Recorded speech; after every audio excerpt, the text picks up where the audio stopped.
Hello dear students, welcome to Gateway Classes. My name is Gulshan Kumar. आज के lecture का topic है rank of a matrix by echelon form. इस topic के अंदर पहले हम ये पढ़ेंगे कि किसी भी गिवन मैट्रिक्स को इक्लियन फॉर्म में कैसे कन्वर्ट करते हैं और इक्लियन फॉर्म में कन्वर्ट करने के बाद मैट्रिक्स की रैंक को कैसे फाइंड करते हैं। उसके बाद इस टॉपिक के ऊपर बेस्ड इंपॉर्टेंट क्वेश्चन सॉल्व करेंगे, पीवाईक्यू सॉल्व करेंगे और लेक्चर के एंड में आपको एक डीपीपी मिलेगी। लेक्चर को स्टार्ट करने से पहले मैं आपको बता देता हूं कि गेटवे क्लासेस एप्लीकेशन पर बीटेक फर्स्ट ईयर के लिए न्यू सिलेबस के अकॉर्डिंग बैच अवेलेबल है और क्लासेस स्टार्ट हो चुकी हैं। बीटेक फर्स्ट ईयर के लिए बैच का नाम है आरंभ बैच 2.0 फॉर न्यू सिलेबस 2026-27। और जैसा कि आप जानते हैं इस बार का जो न्यू सिलेबस है वो स्ट्रीम वाइज अलग अलग है। गेटवे क्लासेस एप्लीकेशन पर आपको स्ट्रीम वाइज अलग अलग बैच मिलेंगे। जब आप गेटवे क्लासेस एप्लीकेशन पर जाएंगे तो इस तरह के आपको बैनर दिखाई देंगे और बैनर के ऊपर यहां पर स्ट्रीम का नाम लिखा होगा। जैसे ये वाला जो बैच है ये सीएससी स्ट्रीम के लिए है। इसी तरह से अदर स्ट्रीम के बैच भी गेटवे क्लासेस एप्लीकेशन पर अवेलेबल है। जैसे कि ये बैच सिविल स्ट्रीम के लिए है, ये वाला बैच मैकेनिकल स्ट्रीम के लिए है, ये वाला बैच इलेक्ट्रिकल स्ट्रीम के लिए है, ये वाला बैच इलेक्ट्रॉनिक्स स्ट्रीम के लिए है। तो सभी स्ट्रीम के लिए बैच अवेलेबल है गेटवे क्लासेस एप्लीकेशन पर। अब मैं आपको कोर्स के फीचर बता देता हूं। गेटवे क्लासेस एप्लीकेशन पर आपको सभी सब्जेक्ट का कंप्लीट सिलेबस कराया जाएगा फॉर न्यू सेशन 2026-27। आपको कंप्लीट सिलेबस के टॉपिक वाइज डिटेल लेक्चर मिलेंगे, यूनिट वाइज आपको वन शॉट रिवीजन वीडियो मिलेंगे जो एग्जाम टाइम में बहुत ज्यादा हेल्पफुल होंगे, high quality printable PDF notes आपको मिलेंगे, क्वेश्चन बैंक आपको मिलेगा जहां से आप क्वेश्चन प्रैक्टिस कर सकते हैं और आपके कॉलेज एग्जाम के लिए और यूनिवर्सिटी एग्जाम के लिए आपको इंपॉर्टेंट क्वेश्चन की सीट भी मिलेगी और ये सब आपको मिलेगा गेटवे क्लासेस एप्लीकेशन पर। गेटवे क्लासेस एप्लीकेशन सभी प्लेटफॉर्म पर अवेलेबल है जैसे कि Google play store, app store, Windows. अगर आपने अभी तक गेटवे क्लासेस एप्लीकेशन को डाउनलोड नहीं किया है तो एप्लीकेशन को डाउनलोड कर लें। अब हम लेक्चर को स्टार्ट करते हैं। आज के लेक्चर का टॉपिक है rank of a matrix by echelon form. इस टॉपिक के अंदर पहले हम गिवन मैट्रिक्स को इक्लियन फॉर्म में कन्वर्ट करते हैं और उसके बाद इक्लियन फॉर्म से हम मैट्रिक्स की रैंक को फाइंड करते हैं। अगर आप किसी भी गिवन मैट्रिक्स को इक्लियन फॉर्म में कन्वर्ट कर देंगे तो आप इक्लियन फॉर्म को देख करके बता सकते हैं कि मैट्रिक्स की रैंक क्या होगी। जैसे कि यहां पर आप ध्यान दीजिएगा, rank of a matrix by echelon form, echelon form को हम रो इक्लियन फॉर्म भी कहते हैं। तो अगर आप किसी गिवन मैट्रिक्स को इक्लियन फॉर्म में कन्वर्ट कर दें तो उसकी रैंक को आप डायरेक्ट देख करके बता सकते हैं। देखो कैसे, क्या लिखा हुआ है यहां पर, ध्यान दीजिएगा। रैंक क्या होती है? Number of non zero rows in the echelon form. मतलब जब आपके पास मैट्रिक्स की इक्लियन फॉर्म आ जाएगी तो इक्लियन फॉर्म के अंदर आपको क्या काउंट करना है? नंबर ऑफ नॉन जीरो रोज को काउंट करना है। नंबर ऑफ नॉन जीरो रोज को काउंट करना है। जितनी नंबर ऑफ नॉन जीरो रोज होंगी मैट्रिक्स की रैंक वही होगी। बोलो बात समझ में आ रही है? तो इसका मतलब इस टॉपिक के अंदर हमें सीखना क्या है? इस टॉपिक के अंदर हमें यह सीखना है कि किसी भी गिवन मैट्रिक्स को इक्लियन फॉर्म में कैसे कन्वर्ट करते हैं। अगर आपने इक्लियन फॉर्म में कन्वर्ट करना सीख लिया तो आप मान के चलिए कि आपको रैंक कैलकुलेट करनी आ गई। और किसी भी गिवन मैट्रिक्स को इक्लियन फॉर्म में कन्वर्ट करना बहुत आसान है, बहुत ज्यादा आसान है। तो हम यहां पर अब यह सीखेंगे कि किसी भी गिवन मैट्रिक्स को इक्लियन फॉर्म में कैसे कन्वर्ट करते हैं। ध्यान दीजिएगा, steps to convert given matrix into echelon form. सबसे इंपॉर्टेंट चीज, अगर आप किसी भी गिवन मैट्रिक्स को इक्लियन फॉर्म में कन्वर्ट करना चाहते हैं तो आपको एलिमेंट्री रो ट्रांसफॉर्मेशन अप्लाई करने पड़ेंगे। तो यहां पर हम यूज करेंगे एलिमेंट्री रो ट्रांसफॉर्मेशन। हम प्रीवियस लेक्चर में पढ़ चुके हैं कि एलिमेंट्री रो ट्रांसफॉर्मेशन क्या होते हैं और इनको अप्लाई कैसे करते हैं, और इनको अप्लाई भी हम बहुत सारे क्वेश्चन में कर चुके हैं प्रीवियस लेक्चर के अंदर। तो चलिए स्टार्ट करते हैं। Steps to convert the given matrix into echelon form. अब यहां पर समझ लीजिए कि किसी भी गिवन मैट्रिक्स को इक्लियन फॉर्म में कैसे कन्वर्ट करते हैं। यहां पर केवल 2 स्टेप है, 2 स्टेप में आपकी कोई भी गिवन मैट्रिक्स इक्लियन फॉर्म में कन्वर्ट हो जाएगी। तो पहले स्टेप नंबर 1 को समझ लेते हैं कि स्टेप नंबर 1 क्या है। देखिए ध्यान से देखिए, मेक ऑल एलिमेंट्स 0, मतलब आपको सभी एलिमेंट्स 0 बनाने हैं। कहां, कौन से एलिमेंट 0 बनाने हैं? बिलो डायगोनल, डायगोनल के नीचे वाले सारे एलिमेंट्स आपको 0 बनाने हैं using elementary row transformation, elementary row transformation का यूज करके।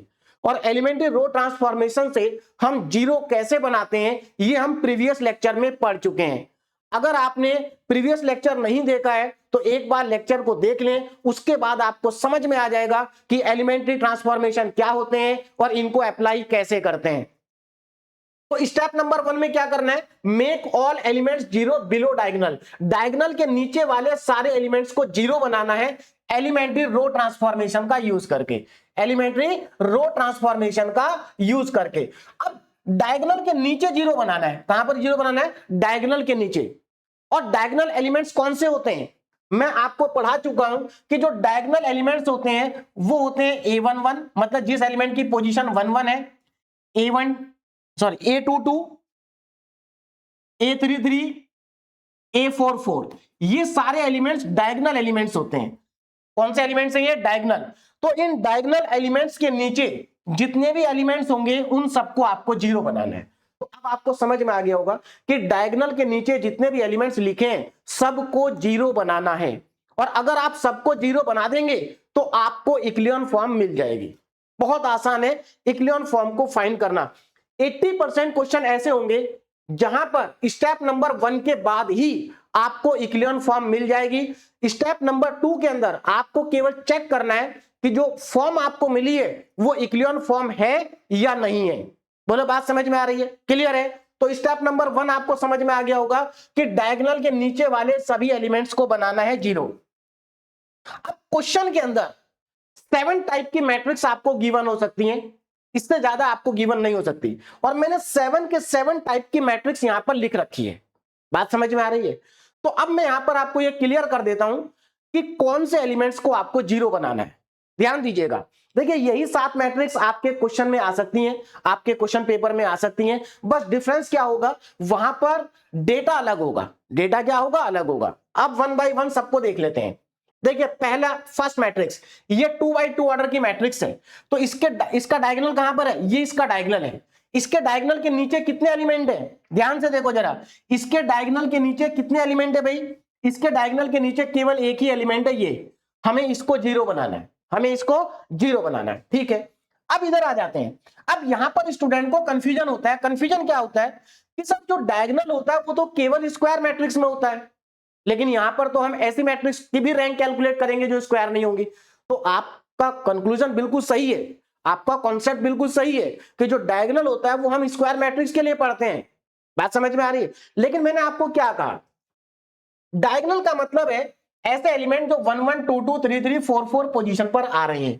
तो अगर आपको जो मैट्रिक्स गिवन है अगर वो स्क्वायर नहीं है तो उसमें आप डायगोनल का पता कैसे करेंगे? आप यहां पर देखो, ये एलिमेंट कौन सी पोजीशन पर है? 1 1 पर है। ये कौन सी पोजीशन पर है? 2 2 पर है। तो इसका मतलब यही हमारा डायगोनल है। बोलो बात समझ में आ रही है? यही क्या है? हमारा डायगोनल है।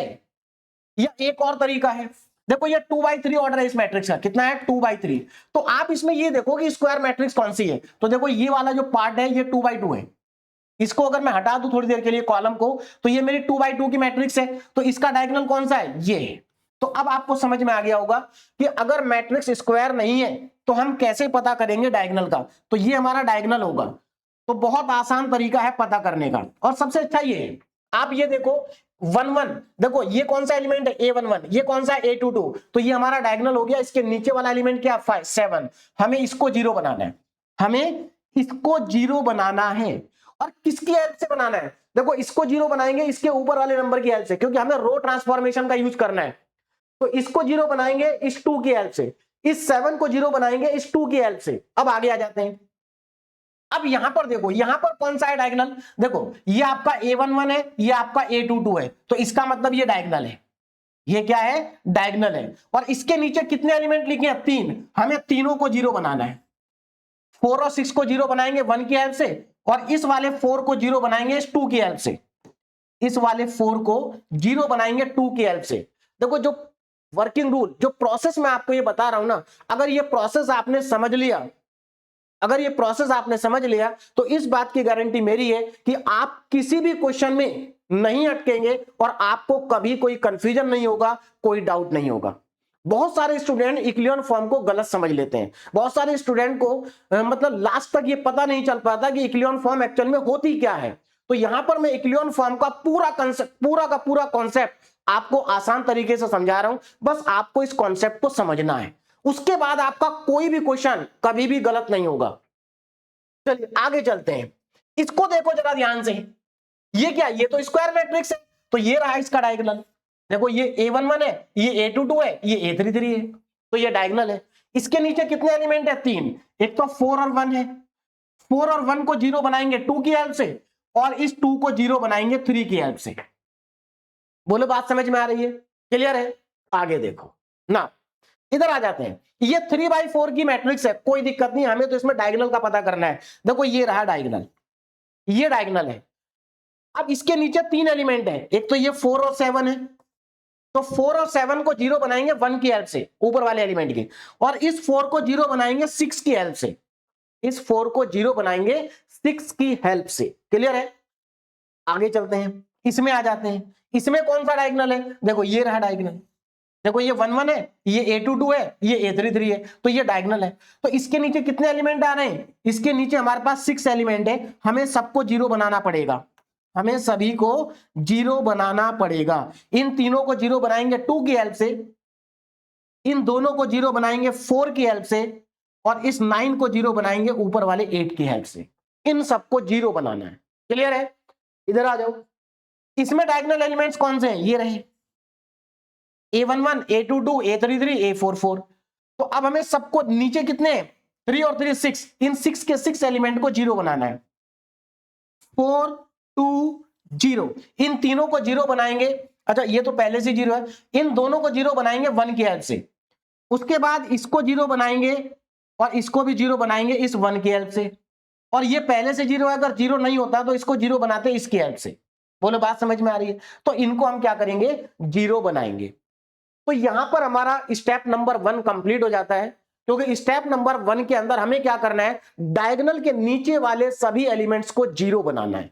बस आपको ध्यान क्या रखना है कि जब आप इसको 0 बनाएंगे तो इसकी हेल्प से बनाएंगे, इसको बनाएंगे तो इसकी हेल्प से बनाएंगे, इन दोनों को इसकी हेल्प से बनाएंगे, इसको इसकी हेल्प से बनाएंगे, इन दोनों को इसकी हेल्प से बनाएंगे, इसको इसकी हेल्प से बनाएंगे। तो बस ये प्रोसेस आपको पता होना चाहिए कि किसको किसकी हेल्प से 0 बनाना है। बोलो बात समझ में आ गई? अब नीचे नोट करके मैंने 2 पॉइंट लिखे हैं, बहुत इंपॉर्टेंट है, समझिए इनको। क्या है?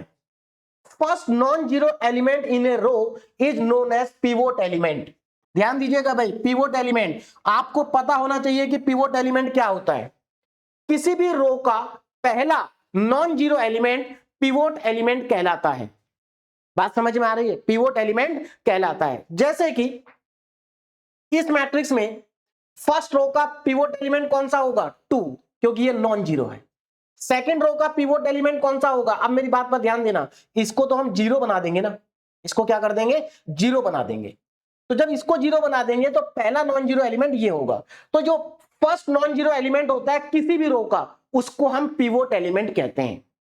बात समझ में आ रही? देखो जब आप डायगोनल के नीचे वाले एलिमेंट्स को 0 बनाएंगे, तो 0 बनाने के बाद किसी भी रो का जो पहला नॉन जीरो एलिमेंट होगा वो पिवोट एलिमेंट कहलाता है। थोड़ी देर के बाद आपको समझ में आ जाएगा कि पिवोट एलिमेंट क्या होता है, बहुत अच्छे से समझ में आ जाएगा। Now second point, convert pivot element into 1 if require for easy calculation. Again बहुत इंपॉर्टेंट पॉइंट है। देखिए क्या लिखा है कि जो पिवोट एलिमेंट होता है आप उसको 1 में कन्वर्ट कर सकते हैं if require for easy calculation. अगर पिवोट एलिमेंट को 1 में कन्वर्ट करने के बाद कैलकुलेशन इजी होती है तो आप उसको 1 में कन्वर्ट कर सकते हैं, और अगर कैलकुलेशन इजी नहीं होती है तो 1 में कन्वर्ट करना कंपलसरी नहीं है। जैसे कि यहां पर आ जाइए, ये 2 लिखा है, और नीचे 3 लिखा है, हमें 3 को 2 की हेल्प से 0 बनाना है, तो इसका मतलब ये मेरा पिवोट एलिमेंट है। कौन सा एलिमेंट है? पिवोट एलिमेंट है। तो अब देखो, अगर मुझे इसको 0 बनाना है और मैं चाहता हूं कि मैं अपनी कैलकुलेशन को आसान करना चाहता हूं, है ना, तो अगर इसको 1 बना के मेरी कैलकुलेशन आसान होती है तो मैं इस 2 को 1 बनाऊंगा। यहां पर समझिए, इसमें ज्यादा अच्छा समझ में आएगा। देखो ये 2 यहां पर पिवोट एलिमेंट है, फर्स्ट रो का पहला नॉन जीरो एलिमेंट, ये पिवोट एलिमेंट है। अब ये 2 है यहां पर, अगर इस 2 को 1 बना करके मेरी कैलकुलेशन आसान होती है तो पहले मैं इस 2 को 1 बनाऊंगा, और अगर इसको 1 बनाने के बाद मेरी कैलकुलेशन टफ होती है तो मैं इसको 1 नहीं बनाऊंगा। मतलब 1 बनाने के बाद अगर कैलकुलेशन इजी होती है तो 1 बनाएंगे, और अगर 1 बनाने से कैलकुलेशन हमारी बढ़ जाती है या टफ हो जाती है तो हम 1 नहीं बनाएंगे। अभी थोड़ी देर के बाद जब क्वेश्चन सॉल्व करेंगे ना तो आपको समझ में आ जाएगा कि पिवोट एलिमेंट को कब 1 बनाना है और कब 1 नहीं बनाना है। क्लियर है? तो मेरे ख्याल से दोनों पॉइंट आपको समझ में आ गए होंगे। यहां पर बहुत सारे स्टूडेंट को एक कंफ्यूजन रहता है, और वो कंफ्यूजन ये रहता है कि पिवोट एलिमेंट को हमेशा 1 बनाना है। तो बेटा ऐसा नहीं है। कुछ बुक्स के अंदर लिखा हुआ है कि पिवोट एलिमेंट को 1 बनाएंगे, लेकिन पिवोट एलिमेंट को 1 बनाना कंपलसरी नहीं है। अगर पिवोट एलिमेंट को बिना 1 बनाए कैलकुलेशन आसान है तो आप बिना 1 बनाए ही कैलकुलेशन कर सकते हैं। बात समझ में आ रही है? तो पिवोट एलिमेंट को 1 बनाना कंपलसरी नहीं है, ये आप अच्छे से याद कर लीजिए। तो यहां पर हमारा स्टेप नंबर 1 कंप्लीट हो जाएगा, और स्टेप नंबर 1 के बाद 80% क्वेश्चन ऐसे होंगे, 80% क्वेश्चन ऐसे होंगे जिनके अंदर जो मैट्रिक्स गिवन होगी वो इक्लियन फॉर्म में कन्वर्ट हो जाएगी। मतलब 80% मैट्रिक्स स्टेप नंबर 1 के बाद ही इक्लियन फॉर्म में आ जाती हैं। बात समझ में आ रही है? लेकिन अब हमारी गिवन मैट्रिक्स इक्लियन फॉर्म में आई है या नहीं आई है, इसको चेक करने के लिए हमें स्टेप नंबर 2 पर जाना पड़ेगा। अब देखो स्टेप नंबर 2 क्या कहता है? Matrix is said to be in echelon form. हम किसी भी मैट्रिक्स को इक्लियन, देखो matrix is said to be in echelon form, कोई भी मैट्रिक्स इक्लियन फॉर्म में होगी अगर वो मैट्रिक्स ये नीचे वाली 3 कंडीशन को सेटिस्फाई कर दे। भाई आपने क्या किया, स्टेप नंबर 1 में डायगोनल के नीचे वाले सभी एलिमेंट्स को 0 कर दिया। अब आपको ये चेक करना है कि आपकी जो मैट्रिक्स है वो इक्लियन फॉर्म में है या नहीं है। तो कैसे पता चलेगा कि आपकी जो मैट्रिक्स है वो इक्लियन फॉर्म में है या नहीं है? तो उसके लिए आपको ये तीनों कंडीशन को चेक करना पड़ेगा। अगर ये तीनों कंडीशन सेटिस्फाई होती हैं तो आपकी मैट्रिक्स इक्लियन फॉर्म में है, और अगर नहीं होती है तो इक्लियन फॉर्म में नहीं है, और आपको उसको इक्लियन फॉर्म में बनाना पड़ेगा। अब देखो कैसे समझते हैं, तीनों पॉइंट को समझते हैं, बहुत इंपॉर्टेंट है तीनों पॉइंट। देखिए तीनों पॉइंट में क्या कहा जा रहा है, ध्यान से देखो जरा। Point number 1, number of zeros before pivot element increases from top to bottom. देखो बहुत सिंपल लैंग्वेज है, number of zeros before pivot element increases from top to bottom. अब देखो मैंने यहां पर एक एग्जांपल लिख रखा है, आप इस एग्जांपल को अगर ध्यान से देखें तो इस एग्जांपल में हम स्टेप नंबर 1 को कंप्लीट कर चुके हैं। स्टेप नंबर 1 को हम कंप्लीट कर चुके हैं। ये हमारी 4x4 ऑर्डर की मैट्रिक्स है, और ये इसका डायगोनल है। क्या है ये इसका डायगोनल है। आप देख सकते हैं कि डायगोनल के नीचे वाले सारे एलिमेंट 0 हो चुके हैं। तो डायगोनल के नीचे के सारे एलिमेंट अगर 0 हैं तो इसका मतलब हम स्टेप नंबर 1 कंप्लीट कर चुके हैं। बोलो बात समझ में आ रही है? अब इस एग्जांपल से समझिए जरा, क्या कहा जा रहा है कि number of zeros before pivot element increases from top to bottom. सबसे पहले तो आप ये देखो कि यहां पर पिवोट एलिमेंट कौन सा है। इस मैट्रिक्स के अंदर पिवोट एलिमेंट का पता करते हैं। देखिए पिवोट एलिमेंट क्या है, यहां पर मैंने लिखा है first non zero element in a row is known as pivot element. यहां पर आ जाओ भाई, फर्स्ट रो में पहला नॉन जीरो एलिमेंट कौन सा है? 1 है, तो इसका मतलब ये पिवोट एलिमेंट है। बोले बात समझ में आ गई? सेकंड रो का पहला नॉन जीरो एलिमेंट कौन सा है? ये रहा, तो इसका मतलब ये भी पिवोट एलिमेंट है। थर्ड रो का पहला नॉन जीरो एलिमेंट कौन सा है? 3, तो इसका मतलब ये भी पिवोट एलिमेंट है। फोर्थ रो में एक भी नॉन जीरो एलिमेंट नहीं है, इसका मतलब इसके अंदर कोई भी पिवोट एलिमेंट नहीं है। अब जरा पहले पॉइंट को ध्यान से देखो, number of zeros before pivot element increases from top to bottom. Echelon form में क्या होता है, जब आप ऊपर से नीचे जाते हैं तो नंबर ऑफ जीरो इंक्रीज होते जाते हैं बिफोर पिवोट एलिमेंट। देखो इस पिवोट एलिमेंट के पीछे पहले एक भी एलिमेंट नहीं है, इसके पहले एक है, इसके पहले 2 है। इसका मतलब जब आप ऊपर से नीचे जा रहे हैं तो नंबर ऑफ जीरोस इंक्रीज हो रहे हैं। नंबर ऑफ जीरोस क्या हो रहे हैं? इंक्रीज हो रहा है बिफोर पिवोट एलिमेंट। एक बात याद रखना, आपको number of zeros pivot element के पहले वाले काउंट करने, बाद वाले काउंट नहीं करने हैं। क्योंकि यहां पर आप, कोई बच्चा ये सोच सकता है सर यहां पर भी तो 2 है, यहां पर भी 2 है। बेटा ये बाद में है। मैं अगर इसकी जगह पर भी 0 लिख दूं ना तो हम इसको भी काउंट नहीं करेंगे। मान लीजिए मैंने यहां पर 0 लिख दिया, तो हमारे नंबर ऑफ जीरोस ऊपर से नीचे जाने पर इंक्रीज हो रहे हैं before pivot element, pivot element के पहले, बाद से हमें कोई लेना देना नहीं है। तो इसका मतलब पहली कंडीशन हमारी सेटिस्फाई हो गई। ऐसा हो सकता है कि ऐसा कोई क्वेश्चन आपके पास आ जाए जहां पर पहली कंडीशन सेटिस्फाई ना हो, तो हमें क्या करना है? इस कंडीशन को सेटिस्फाई कराना है। कैसे? 0 बना के। हमें क्या करना पड़ेगा? नंबर ऑफ जीरोस ऊपर से नीचे जाने पर इंक्रीज करने पड़ेंगे, और इंक्रीज करना बहुत आसान है। हम क्या करेंगे? या तो रो को एक्सचेंज कर देंगे, रो को एक्सचेंज करने से कई बार इंक्रीज हो जाते हैं। बात समझ में आ रही है? मतलब हमें ऊपर से नीचे जाने पर नंबर ऑफ जीरो को इंक्रीज करना है, चाहे हमें कोई सा भी ट्रांसफॉर्मेशन लगाना पड़े। ट्रांसफॉर्मेशन केवल रो वाला ही लगाएंगे। क्लियर है? अब चलते हैं पॉइंट नंबर 2 पर। यह बहुत आसान है, जब क्वेश्चन सॉल्व करेंगे ना तो एक एक पॉइंट आपको समझ में आ जाएगा। All the entries below pivot element are 0। Matrix के अंदर जितने भी पिवोट एलिमेंट हैं उनके नीचे जितनी भी एंट्रीज हैं वो सब 0 होनी चाहिए। जैसे आप देखो, ये पिवोट एलिमेंट है, इसके नीचे सारी एंट्री 0 है, सारी एंट्री 0 है। ठीक है, ये पिवोट एलिमेंट है, इसके नीचे भी सारी एंट्री 0 है। ये पिवोट एलिमेंट है, इसके नीचे भी एंट्री 0 है। इसका मतलब हमारी सेकंड कंडीशन भी सेटिस्फाई हो गई। 80% क्वेश्चन में ये कंडीशन सेटिस्फाई होगी। 20% क्वेश्चन ऐसे हो सकते हैं जहां पर ये कंडीशन सेटिस्फाई ना हो। तो आपको क्या करना है?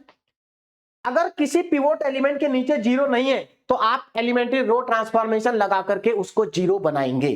क्लियर है? अब चलते हैं थर्ड कंडीशन पर। इसको और चेक करना है। ये क्या है? All 0 rows lies in the bottom.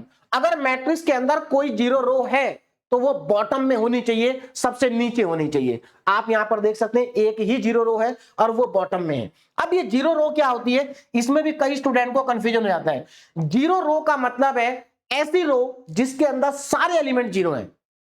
आप देखो, इसके अंदर सारे एलिमेंट 0 है तो इसका मतलब ये 0 रो है। इस रो के अंदर एक एलिमेंट नॉन 0 है तो ये नॉन 0 है। मतलब अगर मैट्रिक्स में, अगर रो के अंदर एक भी एलिमेंट नॉन 0 है तो उसको हम नॉन 0 रो कहेंगे, और अगर सारे 0 हैं तो उसको हम 0 रो कहते हैं। ऐसा ही कॉलम में भी होता है। अगर कॉलम के अंदर सारे एलिमेंट 0 हैं तो उसको हम क्या कहते हैं? 0 कॉलम। और अगर एक भी नॉन 0 है तो नॉन 0 कॉलम। लेकिन बात यहां पर कॉलम की हमें करनी नहीं है, हमें तो सिर्फ रो की करनी है। बोलो, बात समझ में आ रही है? तो इसका मतलब ये वाली जो मैट्रिक्स है, ये मैट्रिक्स हमारी इक्लियन फॉर्म में है। क्यों? क्योंकि ये इक्लियन फॉर्म की तीनों कंडीशन को सेटिस्फाई करती है। तो इक्लियन फॉर्म की ये 3 कंडीशन होती हैं। अगर ये तीनों कंडीशन सेटिस्फाई हो गई तो 100% आपकी मैट्रिक्स इक्लियन फॉर्म में होगी। लेकिन इन तीनों कंडीशन को चेक करने से पहले आपको स्टेप नंबर 1 कंप्लीट करना है। आपको डायगोनल के नीचे वाले सारे एलिमेंट 0 बनाने हैं। बोलो, बात समझ में आ गई? बस उसके बाद तो आपको, जब आपके पास इक्लियन फॉर्म आ जाएगी, उसके बाद आपको क्या बताना है? मैट्रिक्स की रैंक बतानी है। देखो, मैट्रिक्स की रैंक को हम इस सिंबल से भी डिनोट करते हैं। ये रो का सिंबल होता है। क्लियर है? किसका सिंबल होता है? रो का। तो रैंक क्या होती है मैट्रिक्स की? Number of non 0 row in the echelon form. ये जैसे कि हमारी ये इक्लियन फॉर्म है, इसके अंदर नॉन 0 रो कितनी है? 3। तो इसका मतलब इस मैट्रिक्स की रैंक कितनी हो गई? इस मैट्रिक्स की रैंक हो गई 3। हम रैंक को ऐसे भी लिख सकते हैं, जैसे अब यहां पर मैट्रिक्स का नाम मैंने नहीं लिख रखा। मान लीजिए मैट्रिक्स का नाम ए है तो ए की रैंक हो जाएगी 3। बोलो, बात समझ में आ रही है? तो फिलहाल मैं इसको ऐसे लिख देता हूं, रैंक। तो ऊपर वाली मैट्रिक्स की रैंक कितनी है? 3 है। समझ में आ गया? तो मुझे लगता है आपको पूरा कॉन्सेप्ट समझ में आ गया होगा। अब इस कॉन्सेप्ट को क्वेश्चन में अप्लाई करेंगे। अगर कहीं पर आपको कोई डाउट बचा होगा ना तो क्वेश्चन सॉल्व करने के बाद आपके सारे डाउट क्लियर हो जाएंगे।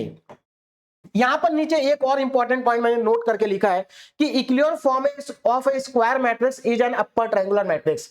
अगर आप किसी स्क्वायर मैट्रिक्स को इक्लियन फॉर्म में कन्वर्ट करते हैं तो वो मैट्रिक्स अपर ट्रायंगुलर मैट्रिक्स में कन्वर्ट हो जाती है।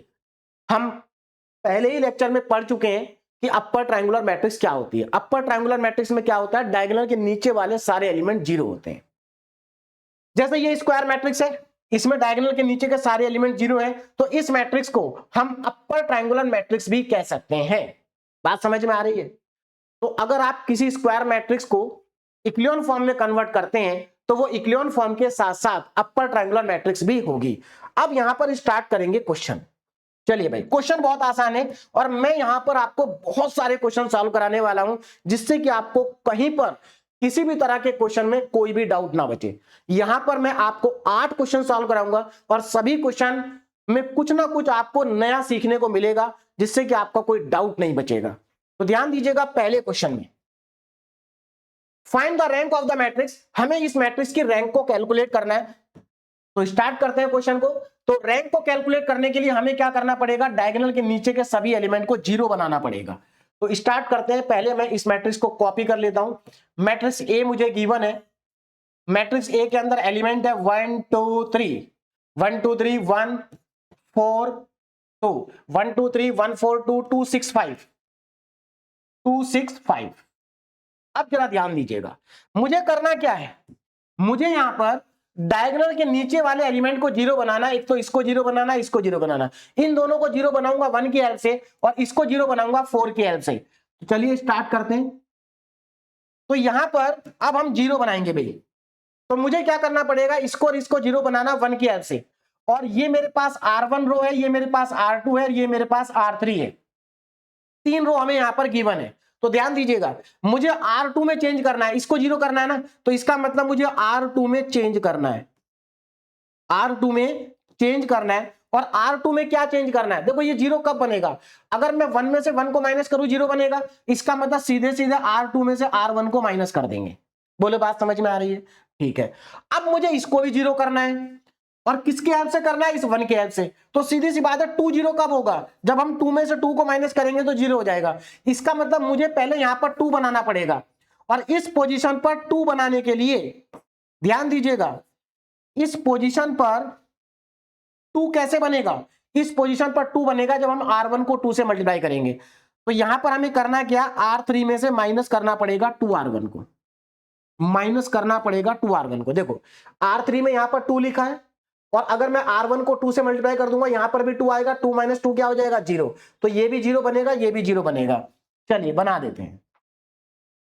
तो यहां से हमारे पास आ जाएगा matrix A is equal to, अच्छा यहां पर एक और चीज ध्यान रखना बेटा आपको।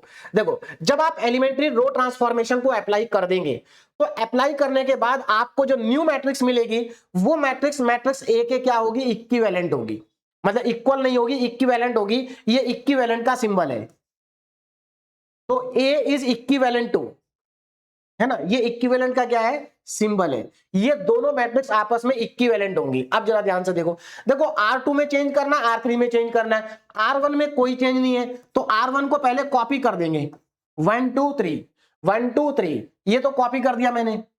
अब आगे देखो ना, R2 में चेंज करना है और हमें क्या करना, R2 में से सीधे सीधे R1 को माइनस करना है। तो 1 माइनस 1 0 और लिखना कहां पर है, R2 में। देखो हमें चेंज R2 में करना है, ध्यान रखना, चेंज R2 में करेंगे और R2 में से R1 को माइनस करेंगे। 4 माइनस 2 2 आएगा, ठीक है। 2 माइनस 3 माइनस 1 आएगा। भाई 2 में से आप 3 को माइनस करेंगे, माइनस 1 आएगा। अब आपको क्या करना है, R3 में से माइनस करना है 2R1। तो जब इस तरह की कैलकुलेशन हो तो उसको रफ में करते हैं। तो देखो R3 रो क्या है, 2 6 और 5, ये R3 है 2 6 5, ठीक है। अब हमें इसमें से माइनस करना 2R1। अब R1 को 2 से मल्टीप्लाई करके इसके नीचे लिखेंगे 2 2 2 जा 4 और 2 3 जा 6 और हमें करना माइनस, तो साइन चेंज हो जाएगा। तो ये तो आएगा 0, ये आएगा 2 और ये आएगा -1। तो 0 2 -1 0 2 और -1। बोलो बात समझ में आ गई? तो यहां तक किसी भी स्टूडेंट को कोई प्रॉब्लम नहीं होनी चाहिए क्योंकि हमने यहां तक बहुत ही आसान तरीके से 2 एलिमेंट्री रो ट्रांसफॉर्मेशन को अप्लाई किया है। अब यहां पर जरा ध्यान से देखो, डायगोनल कहां है, ये रहा डायगोनल। ये क्या है, डायगोनल है, ये हमारा डायगोनल है। बोलो बात समझ में आ रही है? तो डायगोनल के नीचे अभी एक एलिमेंट और बचा है 2, जिसको 0 बनाना है। और इस 2 को 0 किसकी हेल्प से बनाना है, हमें इस 2 को 0 बनाना है इसकी हेल्प से। देखो एक चीज मेरी बात को समझिए, यहां पर अभी अभी अभी हमने क्या किया, अभी अभी हमने इस 1 की हेल्प से इन दोनों को 0 बनाया। फर्स्ट रो में जो पहला एलिमेंट होता है, फर्स्ट रो में जो पहला एलिमेंट होता है वो हमारा पिवोट एलिमेंट होता है। ये हमारा क्या है? Pivot element. तो आप यहां पर देख सकते हैं हमारा जो पिवोट एलिमेंट है वो ऑलरेडी 1 था। पिवोट एलिमेंट क्या था? हमारा ऑलरेडी 1 था। ये पिवोट एलिमेंट है और पिवोट एलिमेंट हमारा ऑलरेडी 1 था। बोलो बात समझ में आ रही है? अब यहां पर आ जाओ, देखो यहां पर हमारा पिवोट एलिमेंट अब ये वाला है, ये पिवोट एलिमेंट है और हमें इसके नीचे 0 बनाना है, इसको 0 बनाना है। देखो जिसकी हेल्प से हम 0 बनाते हैं ना वही पिवोट एलिमेंट होता है। तो आप देख सकते हैं फर्स्ट रो का नॉन जीरो एलिमेंट 1 है, तो ये 1 क्या था? पिवोट एलिमेंट था, है ना। फर्स्ट रो का नॉन जीरो एलिमेंट 1 है, ये पिवोट एलिमेंट था। इस पिवोट एलिमेंट की हेल्प से इन दोनों को 0 बनाया हमने, इन दोनों को 0 बनाया। अब सेकंड रो का पहला नॉन जीरो एलिमेंट 2 है, तो ये हमारा पिवोट एलिमेंट है और इसके हेल्प से हम नीचे वाला 0 बनाएंगे। बोलो बात समझ में आ रही है? अब देखो जरा ध्यान से, क्या इस पिवोट एलिमेंट को 1 बनाना कंपलसरी है? क्या यहां पर 1 बनाना चाहिए? मैंने आपसे क्या कहा था? देखो क्या लिखा था यहां पर, convert pivot element into 1 if require for easy calculation. अगर 1 बना करके कैलकुलेशन आसान होती है तो 1 बनाएंगे और अगर कैलकुलेशन आसान नहीं होती है तो 1 नहीं बनाएंगे। देखो अगर आप यहां पर इसको 1 बनाते हैं तो आपकी कैलकुलेशन जो है ना वो टफ हो जाएगी। देखो टफ क्यों हो जाएगी भाई? आप इसको 1 बनाएंगे तो आपको एक एलिमेंट्री ट्रांसफॉर्मेशन लगाना पड़ेगा इसको 1 बनाने के लिए, ठीक है। उसके बाद जब आप इसको 1 बना देंगे तो उसकी हेल्प से आप नीचे 0 बनाएंगे, तो आपको 2 स्टेप करने पड़ेंगे। अगर आप इसको 1 नहीं बनाते तो आपका एक ही स्टेप में काम हो जाएगा। भाई आपको करना है क्या? इसके नीचे 0 बनाना ना, तो सीधे सीधे आप क्या करो, R3 में से R2 को माइनस कर दो, ये तो सीधे सीधे 0 बन रहा है। तो यहां पर 1 बनाना जरूरी नहीं है, क्योंकि 1 बनाओगे तो कैलकुलेशन ज्यादा होगी और 1 नहीं बनाओगे तो कैलकुलेशन आसान होगी। तो यहां पर हम सीधे सीधे ट्रांसफॉर्मेशन लगाएंगे। क्या ट्रांसफॉर्मेशन लगाएंगे? R3 में चेंज, R3 में चेंज, R3 माइनस R2, ये ट्रांसफॉर्मेशन यहां से लगा देंगे। हम सीधे सीधे R3 में से R2 को माइनस कर देते हैं, ये अपने आप 0 हो जाएगा। तो देखिए क्या आएगा हमारे पास भाई, अब हमारे पास न्यू मैट्रिक्स आएगी जो A के ही क्या होगी? इक्विवेलेंट होगी। अब यहां पर मैं लिख लेता हूं, देखो R3 रो में चेंज करना, R1 में कोई चेंज नहीं है, 1 2 3 कॉपी कर दिया। 0 2 माइनस 1, 0 2 माइनस 1। अब देखो 0 में से 0 माइनस करेंगे 0 आएगा, 2 में से 2 माइनस करेंगे 0 आएगा, -1 में से माइनस करेंगे 1 को, -1 को, तो 0 आएगा। तीनों 0 आ गए भाई। ये लीजिए जी क्वेश्चन कंप्लीट हो गया। हमारे पास इक्लियन फॉर्म आ चुकी है। चेक करते हैं कि इक्लियन फॉर्म है या नहीं है। देखो ये मेरा डायगोनल था, डायगोनल के नीचे सारे एलिमेंट 0 हो चुके हैं, इसका मतलब हमारा स्टेप नंबर 1 कंप्लीट हो चुका है, ठीक है ना। फर्स्ट नॉन जीरो एलिमेंट क्या कहलाता है? पिवोट एलिमेंट कहलाता है। तो यहां पर देखो हमारे पास ये 2 पिवोट एलिमेंट है, एक तो ये वाला पिवोट एलिमेंट है, ये वाला पिवोट एलिमेंट है। चलिए मैं यहां पर आपको मार्क करके दिखा देता हूं। देखो हमारे पास यहां पर 2 पिवोट एलिमेंट है, एक तो ये और दूसरा ये। अब चेक करते हैं कि हमारी जो सारी कंडीशन है वो सेटिस्फाई हो रही है या नहीं हो रही है। चेक करते हैं भाई। स्टेप नंबर 2 पर जाकर के हमें चेक करना है। स्टेप नंबर 2 क्या कहता है कि number of zeros before pivot element increases from top to bottom. तो देखो नंबर ऑफ जीरोस ऊपर से नीचे जाने पे इंक्रीज हो रहे हैं, बिल्कुल हो रहे हैं। देखो इसके पीछे एक भी नहीं है, इसके पीछे एक 0 है और यहां पर तो कोई पिवोट एलिमेंट है ही नहीं। तो इसका मतलब नंबर ऑफ जीरोस ऊपर से नीचे जाने पर इंक्रीज हो रहे हैं बिफोर पिवोट एलिमेंट। क्लियर है? इस पहली कंडीशन सेटिस्फाई हो गई, पहली कंडीशन सेटिस्फाई हो गई। दूसरी condition, all entries below pivot element are 0। क्या पिवोट एलिमेंट के नीचे सारी एंट्रीज 0 है? देखो इस पिवोट एलिमेंट के नीचे 2 एंट्री है, दोनों 0 है। इसके नीचे एक ही एंट्री है और वो 0 है, तो इसका मतलब दूसरी कंडीशन भी सेटिस्फाई हो गई। All 0 rows lies in the bottom, सभी 0 रोज बॉटम में लाई कर रही है क्या? हाँ देखो एक ही 0 रो है और वो बॉटम में लाई कर रही है, तो इसका मतलब तीनों कंडीशन सेटिस्फाई हो गई। और अगर तीनों कंडीशन सेटिस्फाई हो गई तो इसका मतलब ये हमारी क्या है? ये हमारी इक्लियन फॉर्म है। This is a echelon form. बोलो बात समझ में आ रही है? This is a echelon form. और अगर ये इक्लियन फॉर्म है तो अब हम इस मैट्रिक्स की रैंक बता सकते हैं। तो rank of matrix A is equal to number of non zero row. कितनी नॉन जीरो रो है यहां पर? 1 2 2 है भाई। यही इस क्वेश्चन का फाइनल आंसर है। तो अब आपको समझ में आ गया होगा कि इक्लियन फॉर्म से रैंक को फाइंड करना कितना आसान है, बहुत आसान है। बस एक बार कॉन्सेप्ट को आपको अच्छे से सीखना है और अप्लाई करना है। चलते हैं सेकंड क्वेश्चन पे, ध्यान दीजिएगा यहां पर क्या है। अगेन हमें इक्लियन फॉर्म से इसकी रैंक को फाइंड आउट करना है, तो रैंक को फाइंड आउट कर लेते हैं। मैट्रिक्स को पहले मैं यहां पर लिख लेता हूं 1 2 3 1 2 3 2 4 6 3 6 9 ये लीजिए। अगर आप यहां पर ध्यान दें तो हमारा ये पिवोट एलिमेंट है भाई। फर्स्ट रो के देखो स्टार्टिंग में ही फर्स्ट रो का जो पहला एलिमेंट होता है ना, वो हमेशा पिवोट एलिमेंट होना चाहिए। कैसा होना चाहिए? पिवोट एलिमेंट होना चाहिए। क्लियर है? चलिए भाई, तो ये हमारा क्या है? पिवोट एलिमेंट है। अब हम क्या करेंगे, देखो ये हमारा डायगोनल है, तो डायगोनल के नीचे ये 3 नंबर है, ये और ये, इन दोनों को 0 बनाएंगे 1 की हेल्प से, और इस 6 को 0 बनाएंगे 4 की हेल्प से। तो पहले तो इन दोनों को 0 बना लेते हैं। तो क्या करेंगे, R2 में चेंज करेंगे। ध्यान से देखो जरा, R2 में चेंज करेंगे। क्या चेंज करेंगे R2 में? अगर आप देखो यहां पर R2 में क्या लिखा, 2 लिखा, और पिवोट एलिमेंट ऑलरेडी हमारा 1 है, तो R2 में से अगर मैं 2R1 को माइनस कर दूं तो ये 0 हो जाएगा भाई। 2 में से 2 को माइनस करेंगे 0 होगा, तो पहले मुझे यहां पर 2 बनाना पड़ेगा, तो मैंने 2R1 कर दिया। अब इसको 0 बनाना है, तो यहां पर क्या ऑपरेशन लगाएंगे, यहां पर हम लगाएंगे R3 में चेंज, और R3 में से माइनस कर देंगे 3 टाइम्स ऑफ R1, क्योंकि यहां पर 1 है और यहां पर 3 है। बस हो गया हमारा काम।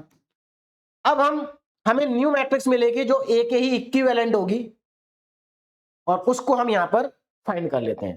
देखिए भाई, कैलकुलेशन रफ में करेंगे। R2 में से माइनस करना है, तो 2 4 6 में से माइनस करना है। क्या माइनस करना है? 2R1। R1 को 2 से मल्टीप्लाई करके इसके नीचे लिखेंगे। 2 1 जा 2, 2 2 जा 4, 2 3 जा 6, और ये करना है माइनस, तो साइन चेंज हो जाएगा। 0 0 0, तीनों एलिमेंट 0 आ गए भाई। अच्छा देखो, R2 में चेंज करना, R3 में चेंज करना, R1 में कोई चेंज नहीं है, तो पहले R1 को कॉपी कर दो, 1 2 और 3। R2 में तीनों 0 आएंगे, तो ये आ गए तीनों 0, 1 2 3, तीनों 0 आ गए। ठीक है, आगे चलते हैं ना। R3 में से 3R1 माइनस करना है, तो R3 क्या है? 3 6 और 9, ये 3 6 9 जो है R3 है। अब R1 को 3 से मल्टीप्लाई करो, 3 1 जा 3, 3 2 जा 6, 3 3 जा 9, साइन चेंज करेंगे, माइनस माइनस माइनस, तीनों अगेन 0 आ गए भाई। तीनों क्या आ गए? 0 आ गए। बहुत ही आसान हो गया। अब देखो आगे ना, अब हमें यहां पर यह चेक करना है कि हमारा स्टेप नंबर 1 कंप्लीट हो गया क्या। पहले चेक कर लेते हैं कि स्टेप नंबर 1 कंप्लीट हो गया क्या। स्टेप नंबर 1 क्या कहता है कि डायगोनल के नीचे वाले सारे एलिमेंट 0 होने चाहिए। तो आप यहां पर चेक करके देख सकते हो, डायगोनल के नीचे के सारे एलिमेंट 0 हो चुके हैं। क्लियर है? अच्छा, किसी भी रो का जो पहला नॉन जीरो एलिमेंट होता है वो पिवोट एलिमेंट होता है, तो हमारे पास यहां पर केवल एक ही पिवोट एलिमेंट है, बस ये रहा, एक ही पिवोट एलिमेंट है। अब देखो तीनों कंडीशन को चेक करो, क्या ऊपर से नीचे जाने पर नंबर ऑफ जीरोज इंक्रीज हो रहे हैं? तो एक बात बताओ, यहां पर जब एक ही पिवोट एलिमेंट है, देखो इसके पहले कोई जीरो है नहीं और अगली रो में कोई पिवोट एलिमेंट है नहीं, तो इसका मतलब पहली वाली कंडीशन का कोई मतलब यहां पर रह नहीं गया कि ऊपर से नीचे जाने पर नंबर ऑफ जीरोज इंक्रीज हो रहे हैं या नहीं हो रहे हैं। भाई जब पिवोट एलिमेंट एक ही है और उसके पहले कोई भी जीरो नहीं है और अगली रो में सारे जीरो है, तो इसका मतलब नंबर ऑफ जीरोज इंक्रीज हो रहे हैं। क्लियर है? बात समझ में आ गई? कंफ्यूजन नहीं होना चाहिए। अच्छा, सेकंड कंडीशन क्या थी? सेकंड कंडीशन ये थी कि all the entries below pivot element are zero. देखो यहां पर एक ही पिवोट एलिमेंट है, उसके नीचे दोनों एंट्री जीरो है, तो इसका मतलब ये वाली कंडीशन भी सेटिस्फाई हो गई। और थर्ड कंडीशन ये थी कि जितनी भी जीरो रोज हैं वो बॉटम में आनी चाहिए, नीचे आनी चाहिए। देखो दो जीरो रो है, दोनों ही बॉटम में है, तो इसका मतलब थर्ड कंडीशन भी सेटिस्फाई हो गई है। ये हमारी इक्लियन फॉर्म है, और अगर ये हमारी इक्लियन फॉर्म है तो यहां पर लिख देता हूं मैं, this is the echelon form, this is the echelon form. ये हमारी मैट्रिक्स की क्या है? इक्लियन फॉर्म है। और अगर ये मैट्रिक्स की इक्लियन फॉर्म है तो अब इसकी जो रैंक होगी, रैंक ऑफ मैट्रिक्स ए, वो क्या होगी? Number of non zero rose, number of non zero रोज। इस तरह से आप एग्जाम में लिख के आएंगे, नंबर ऑफ नॉन जीरो रोज। तो एक मिनट, यहां पर या तो पूरा रैंक लिखेंगे, रैंक ऑफ ए, या तो आप ऐसे लिखेंगे या फिर ऐसे लिखेंगे, दो तरीके से आप लिख सकते हैं। चलिए, तो यहां पर हमारी मैट्रिक्स की रैंक क्या आ गई भाई? यहां पर मैट्रिक्स की रैंक आ जाती है 1, क्योंकि यहां पर एक ही नॉन जीरो रो है, तो इस मैट्रिक्स की रैंक 1 आएगी। बोले बात समझ में आ गई? कितना आसान क्वेश्चन है।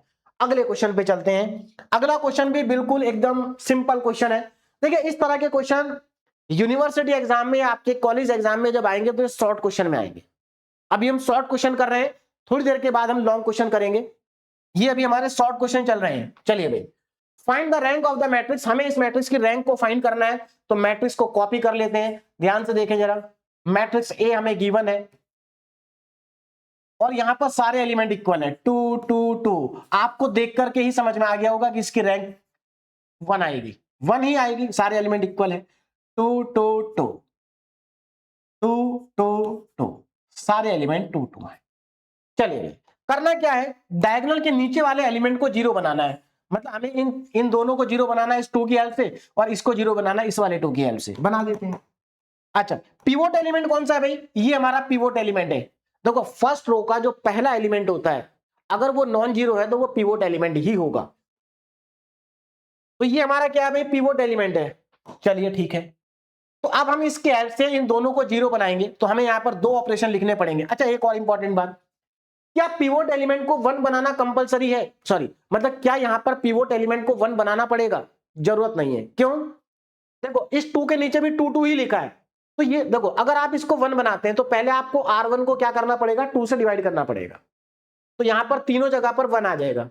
फिर आप इस 1 के हेल्प से इन दोनों को जीरो बनाएंगे, बन तो जाएगा, आसान है, कोई दिक्कत नहीं है। लेकिन 1 बनाने की जरूरत हमें है ही नहीं। क्यों?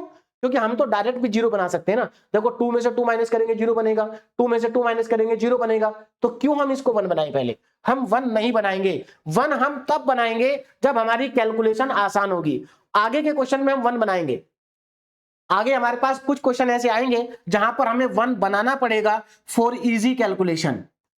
तो यहां पर हम क्या करेंगे? R2 में चेंज करेंगे और R2 में से सीधे सीधे R1 को कर देंगे माइनस। R3 में चेंज करेंगे और R3 में से सीधे सीधे माइनस कर देंगे R1। तो हमें यहां पर एक न्यू मैट्रिक्स मिलेगी जो A के ही क्या होगी? इक्विवेलेंट होगी। एलिमेंट क्या आएंगे? पहली रो में तो 2 2 2 ही आएगा, 2 2 2। अच्छा, अब देखो, R2 minus R1, 2 minus 2 0, 2 minus 2 0, 2 minus 2 0, सब जीरो आएगा। 0 0 0, यहां पर भी 2 माइनस 2 0, सब जीरो आएंगे। ये लीजिए भाई, इसका मतलब अगेन बिल्कुल यही मैट्रिक्स मिली है ना? तो इसका मतलब ये क्या? इक्लियन फॉर्म में है। अब तो आपको क्लियर हो गया होगा ना कि ये इक्लियन फॉर्म है। क्या ये इक्लियन फॉर्म है? तो अगर ये इक्लियन फॉर्म है तो अब हम इसकी रैंक बता सकते हैं। बोलो, बात समझ में आ रही है?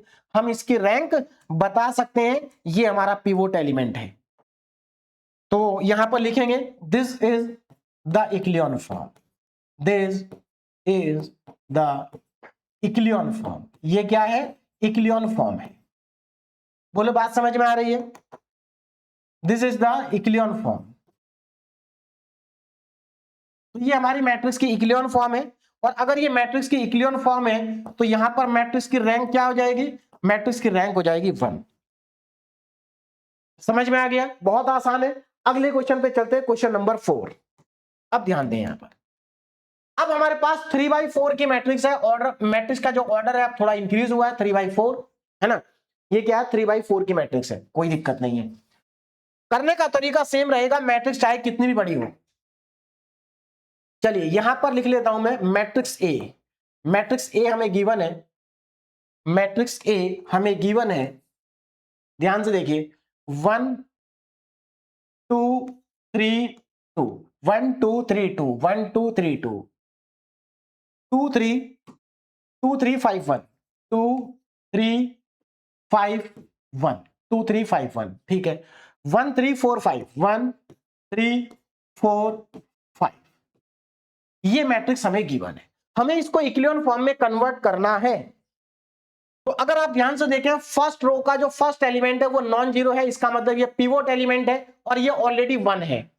तो अगर ये ऑलरेडी 1 है तो हमें इसको 1 बनाने की जरूरत नहीं पड़ेगी, ठीक है। तो अब हमें क्या करना है? इसके नीचे दोनों नंबर जीरो बनाने, इसको भी जीरो बनाना है इसके हेल्प से, इसको भी जीरो बनाना है इसके हेल्प से। तो पहले इसको बनाएंगे। ये किसमें लिखा? R2 रो में, तो हम क्या करेंगे यहां पर R2 रो में चेंज करेंगे और R2 में से देखो 2 में से 2 माइनस करेंगे 0 बनेगा, इसका मतलब R1 को पहले 2 से मल्टीप्लाई करना पड़ेगा।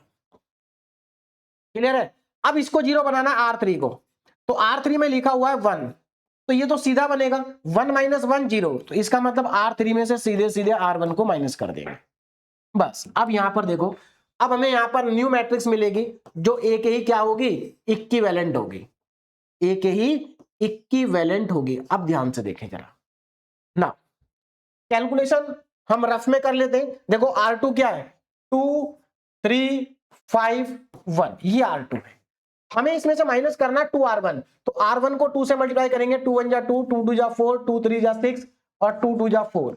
माइनस करना है तो साइन चेंज करना पड़ेगा, तो ये तो 0 आ जाएगा, ये -1 आएगा, ये -1 आएगा और ये -3 आएगा। तो R1 में कोई चेंज नहीं है, पहले R1 को कॉपी कर लेते हैं, 1 2 3 2, 1 2 3 2, ठीक है। ये हमारे पास R2 0 -1 -1 और -3। एक बार और चेक कर लेते हैं, 2 3 5 1, ठीक है। अब 2R1, 2 1 जा 2, 2 2 जा 4, 2 3 जा 6, 2 2 जा 4, ठीक है भाई।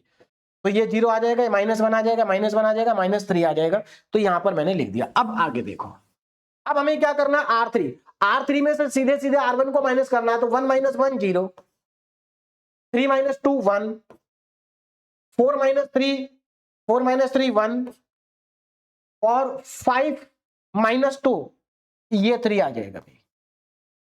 यहां तक किसी को कोई दिक्कत नहीं होगी। अब आगे देखो, अगला स्टेप,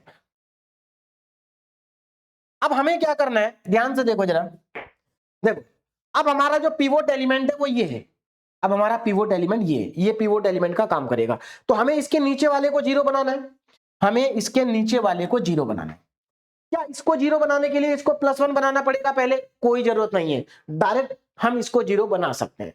तो हमें यहां पर ऑपरेशन क्या लिखना पड़ेगा, R3 में चेंज, देखो इसको 0 बनाना ना, ये R3 में लिखा है, तो R3 में चेंज, R3 में चेंज और R3 में सीधे सीधे R2 को ऐड कर देते हैं। देखो अगर आप R3 में R2 को ऐड करोगे 0 बन जाएगा। चेंज किस में होगा, R3 में। तो बस यहां पर अब हम न्यू मैट्रिक्स लिखेंगे जो ए के ही क्या होगी, इक्विवेलेंट होगी ना। ए के इक्विवेलेंट मैट्रिक्स को यहां पर लिख देंगे, देखिए क्या आएगी।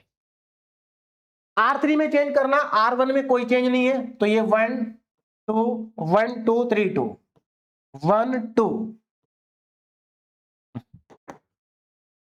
1 2 3 2, ये हमारा R1। अच्छा 0 - 1 -1, 0 - 1 -1 और -3, 0 - 1 -1 -3 और यहां पर 0 1। अब देखो यहां पर सीधे सीधे हमें इन दोनों रो को ऐड करना, 0 + 0 0, -1 + 1 0। मैं देखो इसको दोनों को ऐड करेंगे 0 आएगा, इन दोनों को ऐड करेंगे 0 आएगा और इन दोनों को भी ऐड करेंगे तो 0 आएगा। ये लीजिए। अब यहां पर चेक करते हैं क्या स्टेप नंबर 1 कंप्लीट हो चुका है क्या। देखो एक बार चेक करते हैं क्या स्टेप नंबर 1 कंप्लीट हो गया। देखो यहां पर हमारा जो डायगोनल है ना, ये है, ये हमारा क्या डायगोनल है। ध्यान दीजिएगा, ये जो मैट्रिक्स है हमारी ये 3/4 की है, तो ये A11 है, A22 है, A33 है, तो हमें इन तीनों को 0 बनाना था। हमने इन तीनों को 0 बना दिया, इसका मतलब हमारा स्टेप नंबर 1 कंप्लीट हो चुका है। तो अब हमें ये चेक करना है क्या ये मैट्रिक्स इक्विलिब्रियम फॉर्म में है। तो यहां पर चेक करते हैं, देखो ये हमारा पिवोट एलिमेंट है, ध्यान से देखो जरा, ये हमारा पिवोट एलिमेंट है, पहला नॉन जीरो एलिमेंट, और ये भी हमारा पिवोट एलिमेंट है, फर्स्ट नॉन जीरो एलिमेंट। तो आप यहां पर चेक कर सकते हैं, ऊपर से नीचे जाने पर नंबर ऑफ जीरोस इंक्रीज हो रहे हैं, बिल्कुल हो रहे हैं, है ना। Before pivot element number of zeros increase हो रहे हैं। पिवोट एलिमेंट के नीचे सभी एंट्रीज 0 है, 0 है, 0 रोज बॉटम में है, बॉटम में है, इसका मतलब ये इक्विलिब्रियम फॉर्म है, तीनों कंडीशन यहां पर सेटिस्फाई हो रही हैं, तो ये हमारी क्या है, इक्विलिब्रियम फॉर्म। तो this is the equilibrium form. ये क्या है, ये इक्विलिब्रियम फॉर्म है, ये मैट्रिक्स की इक्विलिब्रियम फॉर्म है। और अगर ये मैट्रिक्स की इक्विलिब्रियम फॉर्म है तो इस मैट्रिक्स की रैंक कितनी है, इस मैट्रिक्स की रैंक होगी नंबर ऑफ नॉन जीरो रोज के बराबर, और नंबर ऑफ नॉन जीरो रोज यहां पर 2 है। क्वेश्चन हमारा कंप्लीट हो गया। तो अब आपको समझ में आ गया होगा कि मैट्रिक्स चाहे कितनी भी बड़ी हो जाए कोई दिक्कत नहीं है, करने का प्रोसेस सेम रहेगा। आगे चलते हैं नेक्स्ट क्वेश्चन पे। क्वेश्चन नंबर 5, अगेन हमारे पास 3/4 की मैट्रिक्स है, हमें इसके रैंक को फाइंड आउट करना है। तो बिल्कुल सेम तरीके से करेंगे। पहले मैं मैट्रिक्स ए को कॉपी कर लेता हूं। देखिए मैट्रिक्स ए, अब इस मैट्रिक्स में आपको एक नया कॉन्सेप्ट देखने को मिलेगा, मतलब कॉन्सेप्ट नया नहीं है, पर यहां पर आपको कुछ ऐसा देखने को मिलेगा जहां पर स्टूडेंट गलती कर देते हैं। ध्यान दीजिएगा भाई, 1 2 3 4, 1 2 3 4, ठीक है, 2 4 6 9, 2 4 6 9, 3 6 10 और 13, ये मैट्रिक्स हमें गिवन है। यहां पर अगर आप देखें फर्स्ट रो का फर्स्ट एलिमेंट पिवोट एलिमेंट होगा, क्योंकि non zero element pivot element है, ठीक है। अब हमें इस 1 की हेल्प से नीचे वाले दोनों नंबर को 0 बनाना है, तो हम डायरेक्ट बना सकते हैं। पिवोट एलिमेंट हमारे पास ऑलरेडी 1 है, तो हम R2 में चेंज करेंगे और R2 में से माइनस करेंगे। देखो क्या माइनस करेंगे, ये 2 है तो मुझे यहां पर 2 बनाना पड़ेगा, तो इसके लिए मुझे R1 को 2 से मल्टीप्लाई करना पड़ेगा। उसके बाद R3 में चेंज करेंगे और R3 में से माइनस कर देंगे। क्या माइनस करेंगे, 3 - 3, मतलब 3R1 को माइनस करेंगे। तो ये दोनों ऑपरेशन यहां पर लगा देंगे, तो हमें एक न्यू मैट्रिक्स मिलेगी जो ए के ही क्या होगी, इक्विवेलेंट होगी। फर्स्ट रो में कोई चेंज नहीं है, तो फर्स्ट रो को पहले कॉपी कर देता हूं। 1 2 3 4, ये हमारे पास फर्स्ट रो है। अब देखो सेकंड रो, सेकंड रो क्या है मेरे पास, 2 4 6 9, 2 4 6 9, ये सेकंड रो है। 2 4 6 9, मुझे क्या करना है, इसमें से 2R1 माइनस करना है, तो R1 को 2 से मल्टीप्लाई करो और इसके नीचे लिखो 2 1 जा 2, 2 2 जा 4, 2 3 जा 6, 2 4 जा 8। अब माइनस करना है तो साइन चेंज करना पड़ेगा, तो ये 0, ये भी 0, ये भी 0 और ये आ गया 1, तो 0 0 0 1, 0 0 0 1। बोलो बात समझ में आ गई।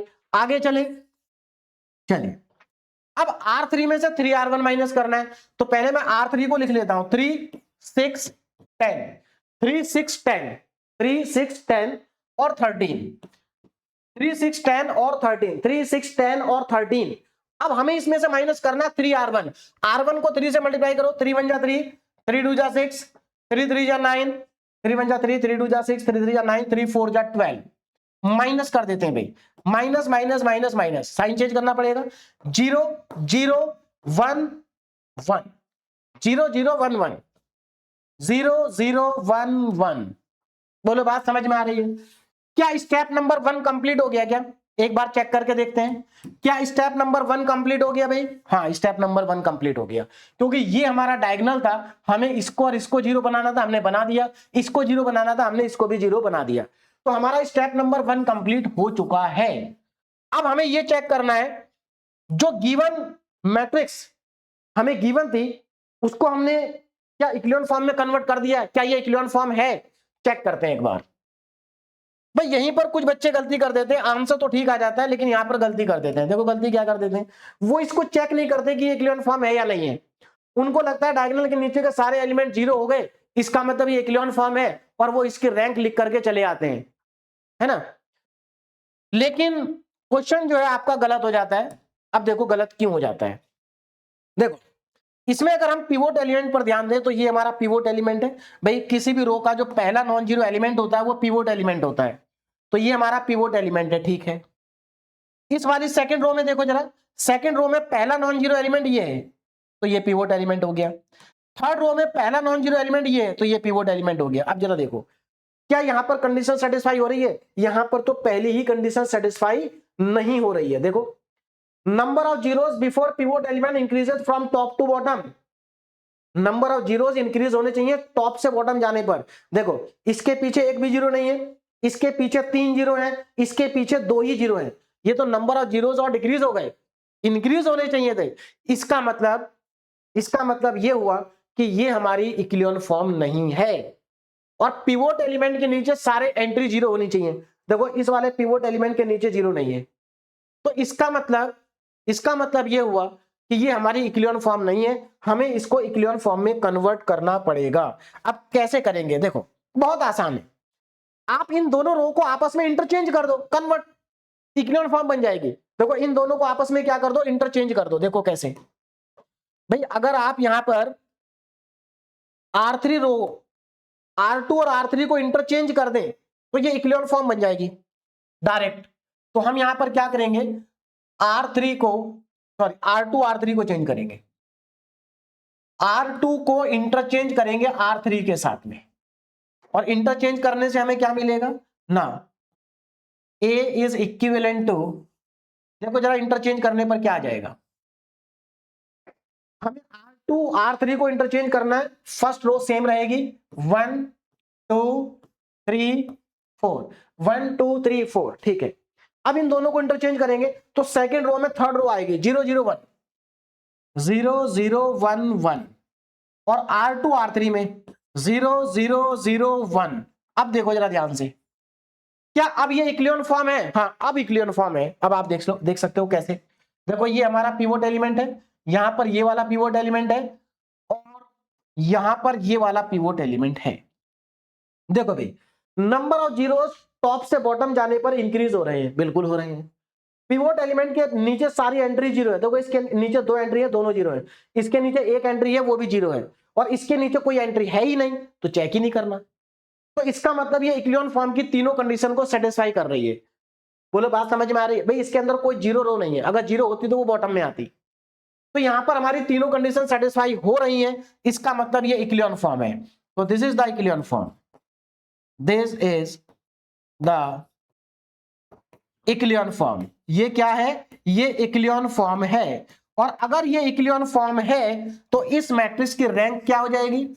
नंबर ऑफ नॉन जीरो रो के बराबर। कितनी नॉन जीरो रो है? यहां पर 3 नॉन जीरो रो हैं, तो इस मैट्रिक्स की रैंक हो गई 3। बोलो बात समझ में आ रही है? कितना आसान क्वेश्चन है। तो इस तरह के क्वेश्चन में कई बार स्टूडेंट क्या करता है, वो यहीं पर आंसर लिख करके चला आता है। देखो यहां पर भी अगर बच्चा आंसर लिखेगा तो आंसर तो यहां पर भी रैंक 3 आ रहा है, लेकिन क्वेश्चन गलत हो गया क्योंकि आपने प्रॉपर स्टेप फॉलो नहीं किए हैं। ये हमारी इक्विलिब्रियम फॉर्म नहीं है, ये हमारी इक्विलिब्रियम फॉर्म है। अब चलते हैं अगले क्वेश्चन पे। अगला क्वेश्चन हमारा 4x4 ऑर्डर की मैट्रिक्स है। इस मैट्रिक्स का ऑर्डर क्या है? 4x4 का ऑर्डर है। बोलो बात समझ में आ रही है? करने का तरीका बिल्कुल सेम रहेगा चाहे ऑर्डर कुछ भी हो। चलिए भाई स्टार्ट करते हैं। तो पहले तो मैं मैट्रिक्स को कॉपी कर लेता हूं। हमें यहां पर मैट्रिक्स ए गिवन है, मैट्रिक्स ए, ध्यान से देखें। तो मैट्रिक्स ए के एलिमेंट को मुझे पहले कॉपी करना है। क्या क्या एलिमेंट है? 2 3 -1 -1, 2 3 -1 -1, ठीक है। 1 -1 -2 -4, 1 -1 -2 -4, ठीक है। 3 1 3 3 1 3 और -2, ये भी ठीक है। 6 3 0 और -7, ये मुझे मैट्रिक्स गिवन है। मुझे इसको इक्विलिब्रियम फॉर्म में कन्वर्ट करना है। तो स्टार्ट करते हैं। देखिए कैसे करेंगे, ध्यान से देखें। सबसे पहले आप ये देखो कि हमें ये डायगोनल एलिमेंट है, हमें इनके नीचे वाले सभी एलिमेंट को 0 बनाना है। बोलो बात समझ में आ रही है? तो सबसे पहला काम क्या है हमारा कि इस 2 की हेल्प से हम इन तीनों को 0 बनाएं। लेकिन देखो 2 की हेल्प से अगर मुझे इन तीनों को 0 बनाना है तो क्या मैं इसको, ये मेरा पिवोट एलिमेंट है, क्या है? ये पिवोट एलिमेंट है। तो क्या मुझे इसको 1 बनाना चाहिए या नहीं बनाना चाहिए? देखो अगर मैं इसको 2 ही रखूंगा तो मेरी कैलकुलेशन टफ हो जाएगी, क्योंकि 2 की हेल्प से 3 को 0 बनाएंगे तो थोड़ा सा मुश्किल हो जाएगा कैलकुलेशन करना। मतलब ऐसा नहीं कि होगा नहीं, हो तो जाएगा, लेकिन थोड़ी सी कैलकुलेशन हमारी मुश्किल हो जाएगी। फिर 6 को 0 बनाना है, 3 को बनाना है, 1 को 0 बनाना है। 6 तो आसानी से बन जाएगा, 3 और 1 को 0 बनाने के लिए हमें थोड़ी सी मेहनत ज्यादा करनी पड़ेगी। तो एक काम करते हैं, यहां पर इसको 1 बना लेते हैं। अगर 1 बना लेंगे तो कैलकुलेशन आसान हो जाएगी। देखो यहां पर 1 बनाने से कैलकुलेशन आसान होगी, तो हम इसलिए इसको पहले 1 बनाएंगे। क्लियर है? क्या करेंगे? 1 बनाएंगे। अब एक चीज और ध्यान रखनी है आपको कि 1 बनाने से कैलकुलेशन तो आसान हो जाएगी, पर आपको यह भी साथ साथ ध्यान रखना है कि ऐसा तो नहीं है कि 1 बनाना ही मुश्किल हो। कई बार ऐसा भी होता है कि हमें 1 बनाने के लिए डिवाइड करना पड़ता है। तो अगर 1 बनाने के लिए हमें डिवाइड करना पड़ रहा है और डिवाइड करने से अगर फ्रैक्शन आ रहा है तो उससे अच्छा है कि आप 1 ना बनाएं। मेरी बात को ध्यान से समझना। वन बनाने से अगर कैलकुलेशन आसान होती है तो वन बनाएंगे, लेकिन उसमें भी आपको यह ध्यान रखना है कि वन बनाने के लिए आपको फ्रैक्शन ना, वन बनाने के चक्कर में फ्रैक्शन ना आ जाए। पता लग रहा है आपने वन तो बना दिया लेकिन फ्रैक्शन आ गया, तो फ्रैक्शन नहीं आना चाहिए। चलिए भाई, तो यहां पर हम वन बना देंगे, बहुत आसानी से बना सकते हैं। देखो इसके नीचे वन लिखा है, तो हम एक काम करते हैं, इन दोनों रो को आपस में इंटरचेंज कर देते हैं, ऊपर वन चला जाएगा। तो यहां तो वन बनाना आसान है, तो हम यहां पर क्या करेंगे, R1 को R2 के साथ इंटरचेंज कर देंगे बस, तो हमारा वन ऊपर आ जाएगा। तो हमें जो न्यू मैट्रिक्स मिलेगी वो ए मैट्रिक्स के क्या होगी, इक्विवेलेंट होगी। और इसके एलिमेंट अब मैं यहां पर लिख लेता हूं, देखो जरा, R1 को R2 से क्या करना है भाई, इंटरचेंज करना है, तो इंटरचेंज कर देते हैं। तो ये सेकंड रो फर्स्ट रो में आएगी, 1 -1 -2 -4, 1 -1 -2 -4, और इसको नीचे लिखेंगे 2 3 -1 -1, और बाकी लास्ट के दो रो कॉपी कर देंगे, 3 1 3 3 1 3 3 1 3 और -2, ठीक है, 6 3 6 3 0 और -7। बोलो बात समझ में आ गई। लास्ट के दोनों रो को हमने क्या कर दिया, कॉपी कर दिया भाई। अब आगे देखो, नेक्स्ट स्टेप। अब इसके बाद देखो क्या करना है, अब हमें जीरो बनाने हैं। क्या करना है, जीरो बनाने हैं। कैसे बनाएंगे जरा ध्यान से देखो। अब इस वन की हेल्प से इन तीनों को जीरो बनाना है, इन तीनों को जीरो बनाना है। तो हमें यहां पर 3 ऑपरेशन लिखने पड़ेंगे, तो मैं यहां पर 3 ऑपरेशन लिख लेता हूं, ध्यान से देखना जरा ना। R1 में चेंज, R1 में चेंज, सॉरी R1 में नहीं, R2 में, R2 में चेंज, R2 देखो, इसको जीरो बनाना है तो मुझे यहां पहले 2 बनाना पड़ेगा, मतलब मुझे R1 को 2 से मल्टीप्लाई करना पड़ेगा। तो R1 R2 -2R1, R2 -2R1।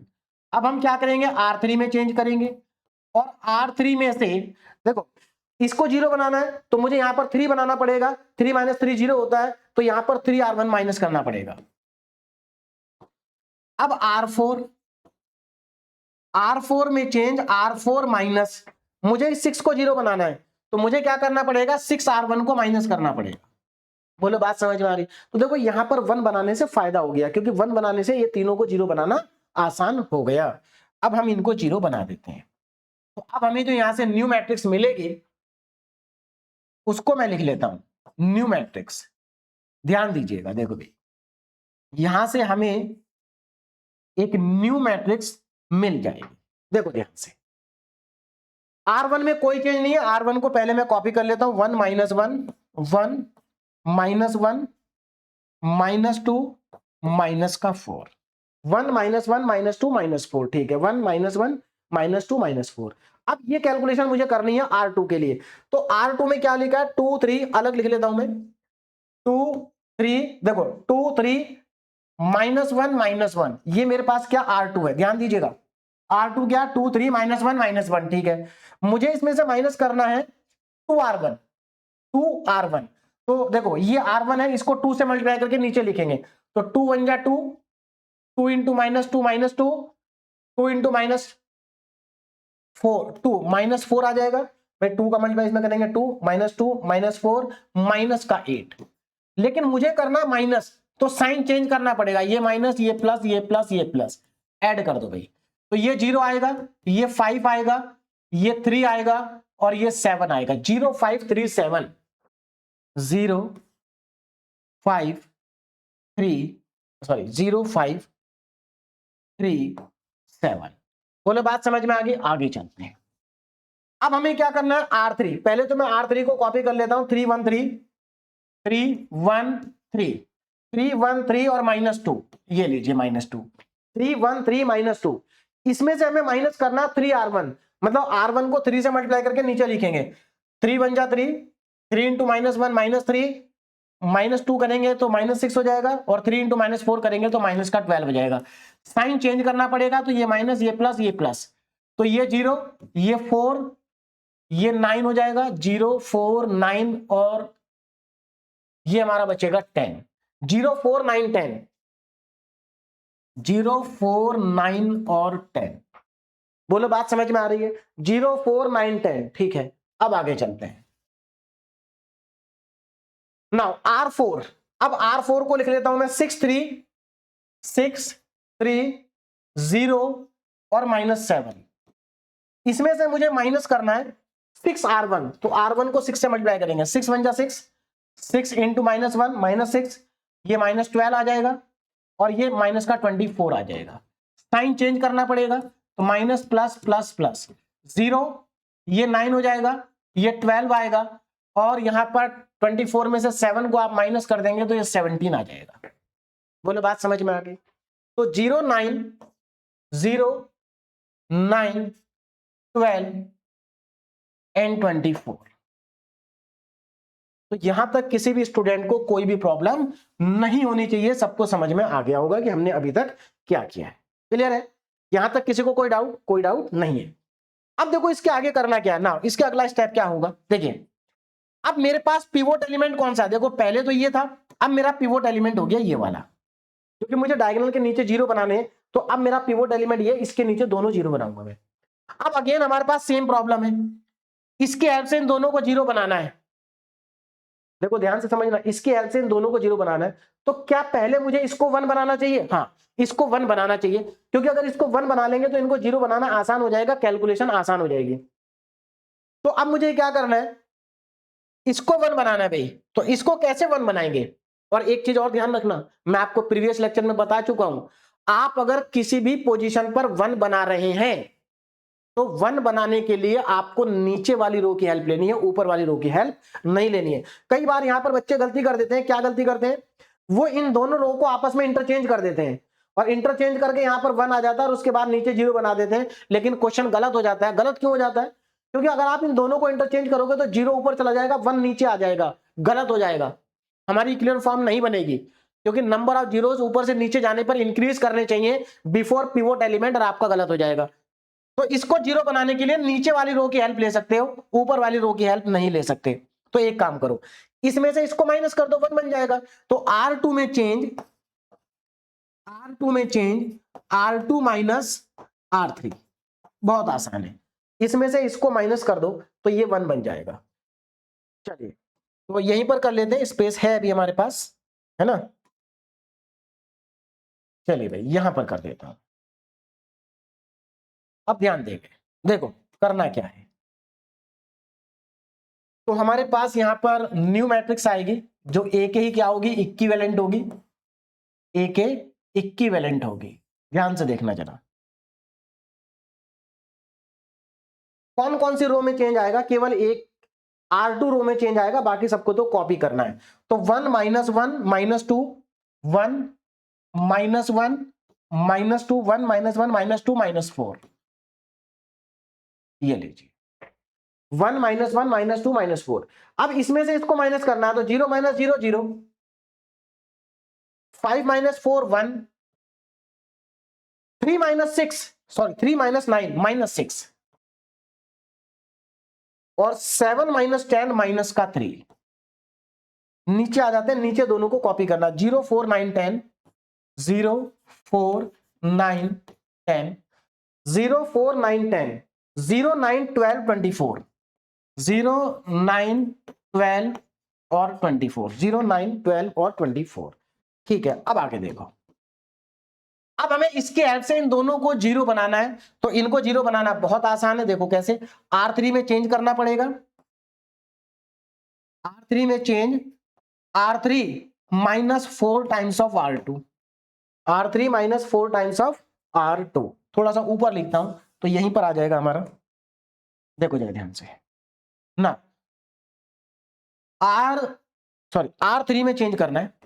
देखो ये R3 में है, R3 में change R3 -4 times of R2। भाई इसको आप 4 से मल्टीप्लाई करोगे तो 4 -4 क्या बनेगा, 0 बनेगा। सिमिलरली इसको 0 बनाना है 9 को, तो ये R4 में लिखा हुआ है, तो R4 में change R4 -9 times of R2। बस ये दो ट्रांसफॉर्मेशन आप लगाएंगे, इससे ये 0 बन जाएगा, इससे ये 0 बन जाएगा। तो चलिए यहां पर बना देते हैं। तो हमारे पास यहां पर न्यू मैट्रिक्स आएगी जो कि ए के ही क्या होगी, इक्विवेलेंट होगी। तो मैं यहां पर लिख लेता हूं ए के इक्विवेलेंट, ध्यान से देखो जरा, यहां पर R3 R4 में चेंज है, R1 R2 में कोई चेंज नहीं है, तो मैं कॉपी कर देता हूं 1 -1 -2 और माइनस का 4। क्लियर है? 1 -1 -2 -4 0 1 -6 एंड -3 0 1 -6 -3। ठीक है, अब हमें क्या करना है R3। अब देखो R3 क्या है भाई, R3 यहां पर लिख लेता हूं मैं 0 4 9 10 0 4 9 10, यही है ना 0 4 9 10। R3 में से माइनस करना है 4 R2, 4 टाइम्स ऑफ R2, तो R2 को 4 से मल्टीप्लाई करके नीचे लिखेंगे 0 4 और ये 24 आ जाएगा माइनस में, माइनस का 24 है ना, 4 इंटू -6 और 4 इंटू -3 माइनस का 12। साइन चेंज करना पड़ेगा, तो ये माइनस, ये प्लस और ये प्लस। अगर आप ऐड कर दो तो 0 + 0 0, ध्यान से देखना, ये भी 0 0 + 0 0, ये भी 0 और ये कितना आ जाएगा 33। देखो 24 9 33 और ये आ जाएगा 22 22। ठीक है, अब आगे देखो ना, अब ये वाला ऑपरेशन लगाते हैं R4। R4 क्या है 0 9 12 24, ये R4 है 0 9 12 24। इसमें से 9 R1 को माइनस करना है, तो R1 को 9 से मल्टीप्लाई करो, तो ये सॉरी R1 नहीं R2, तो ये आएगा 0 9 और 0 9 9 इंटू 6 54 माइनस का 54 है ना, और 9 माइनस का 27। साइन चेंज करेंगे, ये माइनस ये प्लस इनको ऐड करेंगे, तो ये तो 0 आएगा, ये आपका 0 आएगा। यहां पर देखो 54 और 12 66 हो जाएगा भाई 66, और इन दोनों को अगर आप ऐड करेंगे तो ये हमारा आ जाएगा, एक मिनट यहां पर 54, एक मिनट इस कैलकुलेशन को मैं देख लेता हूं। R4 0 9 12 और 24, ठीक है। हमें R2 को मल्टीप्लाई करना 9 से, तो 9 इंटू 0 0, 9 इंटू 1 9, 54 और 27 और ये हमारे पास आ जाएगा 54। एक बार मैं कैलकुलेट कर लेता हूं, ये यहां पर पीछे से कहीं गलत तो नहीं लिखा मैंने, यहां पर क्या था 0 9 12 और 24। एक मिनट ये वाली कैलकुलेशन में चेक कर लेता हूं, यहां पर शायद कोई नंबर गलत आ रहा है। हाँ यहां पर देखो मैंने ये नंबर गलत लिख दिया है। देखो यहां पर जब हमने ये ऑपरेशन लगाया तो लास्ट में जाके R4 में से माइनस करना था 6 R1, तो देखो ये -7 था, और यहां पर जब हम -6 का मल्टीप्लाई 4 में करेंगे तो प्लस का 24 आएगा, तो -7 और प्लस 24 तो बचेगा 17, और मैंने यहां पर जल्दबाजी में लिख दिया 24, तो ये 17 बचेगा। बस इसी की वजह से हमारा जो आगे था वो गलत है, तो ये 17 होगा। तो यहां पर देखो ये भी 17 होगा। कैलकुलेशन आपको ध्यान से करनी भी है और लिखना भी सही से। कई बार क्या हम कैलकुलेशन तो सही करते हैं लेकिन लिख गलत देते हैं जल्दबाजी में, तो आपको जल्दबाजी नहीं करनी है। चलिए भाई, तो यहां पर देखो ये 17 है, क्या है ये 17, तो 17 प्लस 27 कितना हो जाएगा 44, तो ये आ जाएगा 44। क्लियर है यहां तक, किसी को कोई डाउट अब नहीं होगा। अब अगले स्टेप में चलते हैं। देखो अब हमें क्या करना है, ध्यान दीजिएगा। देखो ये हमारा पिवोट एलिमेंट है, ये हमारा पिवोट एलिमेंट है। अभी हमारे पास हमारा स्टेप नंबर 1 कंप्लीट नहीं हुआ है, अभी हमें इसको 0 बनाना है इस ऊपर वाले नंबर की हेल्प से। मतलब हमें 66 को 0 बनाना है 33 की हेल्प से। तो क्या यहां पर आप 33 को पहले 1 बनाएंगे? नहीं बनाएंगे, क्योंकि इसको 1 बनाने के लिए हमें मेहनत करनी पड़ेगी, और उसके बाद इसको 1 बनाने के बाद इसको 0 बनाना पड़ेगा। तो इसको बिना 1 बनाए ही हम डायरेक्ट 0 बना सकते हैं आसान तरीके से। तो ध्यान रखना, पिवोट एलिमेंट को 1 तब बनाना है जब कैलकुलेशन आसान हो। अगर 1 बना करके कैलकुलेशन बढ़ रही है या टफ हो रही है तो 1 नहीं बनाएंगे। अगर हम इसको पहले 1 बना देंगे तो हमारी कैलकुलेशन बढ़ भी जाएगी और टफ भी हो जाएगी। तो बिना 1 बनाए कैलकुलेशन आसान है, तो हम यहां पर क्या करेंगे, इसको 0 बनाएंगे, मतलब हम R4 में चेंज करेंगे। हम क्या करेंगे, R4 में चेंज करेंगे। ध्यान दीजिएगा भाई, R4 में चेंज करेंगे, और R4 में से माइनस कर देंगे। क्या माइनस करेंगे? इसको 66 बनाएंगे, मतलब इसको पहले 2 से मल्टीप्लाई करेंगे, 2 टाइम्स ऑफ R3, इसमें से माइनस कर देंगे 2 टाइम्स ऑफ R3 और हमारा 0 बन जाएगा। तो अब हमें जो न्यू मैट्रिक्स मिलेगी वो क्या होगी, वो यहां पर हम लिख लेते हैं।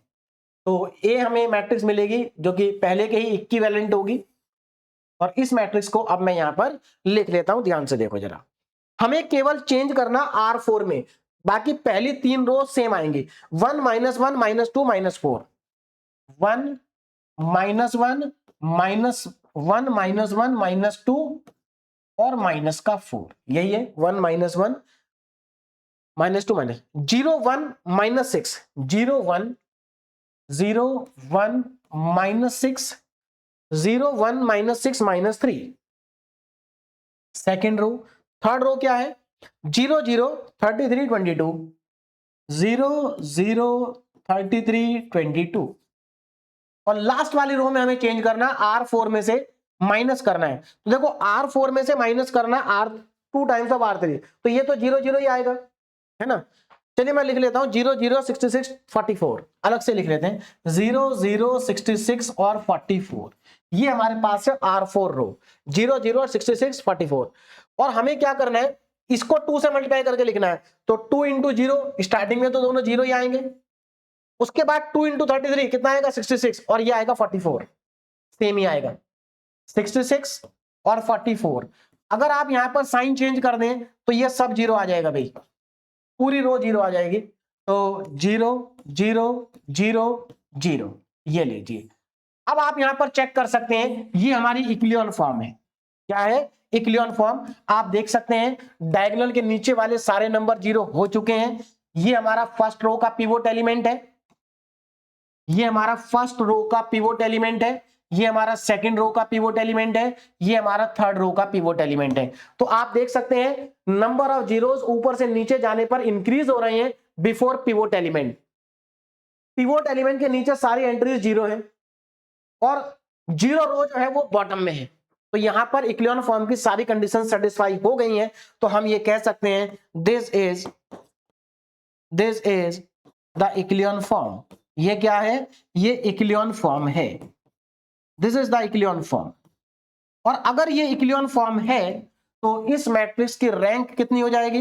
Rank of matrix A is equal to number of non zero rows, और number of non zero rows है 3।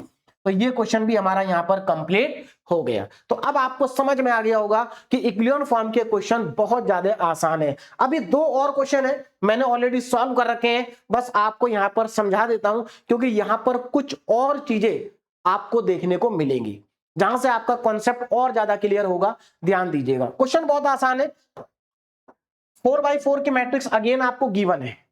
तो सबसे पहले तो यहां पर तो देखो मैंने मैट्रिक्स को कॉपी कर दिया। अब यहां पर ध्यान दो, थोड़ा सा यहां पर कैलकुलेशन को बहुत ध्यान से करना है ना, कैलकुलेशन में गलती नहीं होनी चाहिए। क्वेश्चन बहुत छोटा है, देखो 3 ही स्टेप में आंसर आ गया। क्वेश्चन बहुत छोटा है, लेकिन इस टाइप के क्वेश्चन में स्टूडेंट जल्दबाजी में या कह लीजिए किसी भी तरीके से वो गलत कर देते हैं। देखो क्या है कारण, क्या है ये हमारे पास है। यहां पर फर्स्ट रो का पहला एलिमेंट ये वाला है 6। क्या हम इसको 1 बना सकते हैं? देखो सीधी सी बात है, अगर हम इसको 1 बना दे तो हमारी कैलकुलेशन क्या हो जाएगी? आसान हो जाएगी। हमारी कैलकुलेशन क्या हो जाएगी? आसान हो जाएगी अगर हम इसको 1 बना दें। लेकिन प्रॉब्लम क्या है कि इसको 1 बनाना आसान नहीं है, क्योंकि अगर आप इसको 1 बनाएंगे, देखो अगर आप इसको 1 बनाना चाहते हैं तो इनमें से तो किसी की हेल्प से 1 बनेगा नहीं, क्योंकि सारे इवन नंबर लिखे हुए हैं। तो ये 1 इन तीनों में से किसी भी रो की हेल्प से 1 नहीं बनेगा। मतलब आप 6 को अगर 1 बनाना चाहते हैं तो, और अगर आप नीचे की रो की हेल्प लेते हैं तो आप 1 नहीं बना पाएंगे। क्लियर है? चलिए, नीचे की रो की हेल्प से आप 1 नहीं बना पाएंगे, और अगर आपने बना भी लिया तो वो फ्रैक्शन में आए, मतलब नीचे फ्रैक्शन आ जाएंगे, और हमें फ्रैक्शन से बचना है।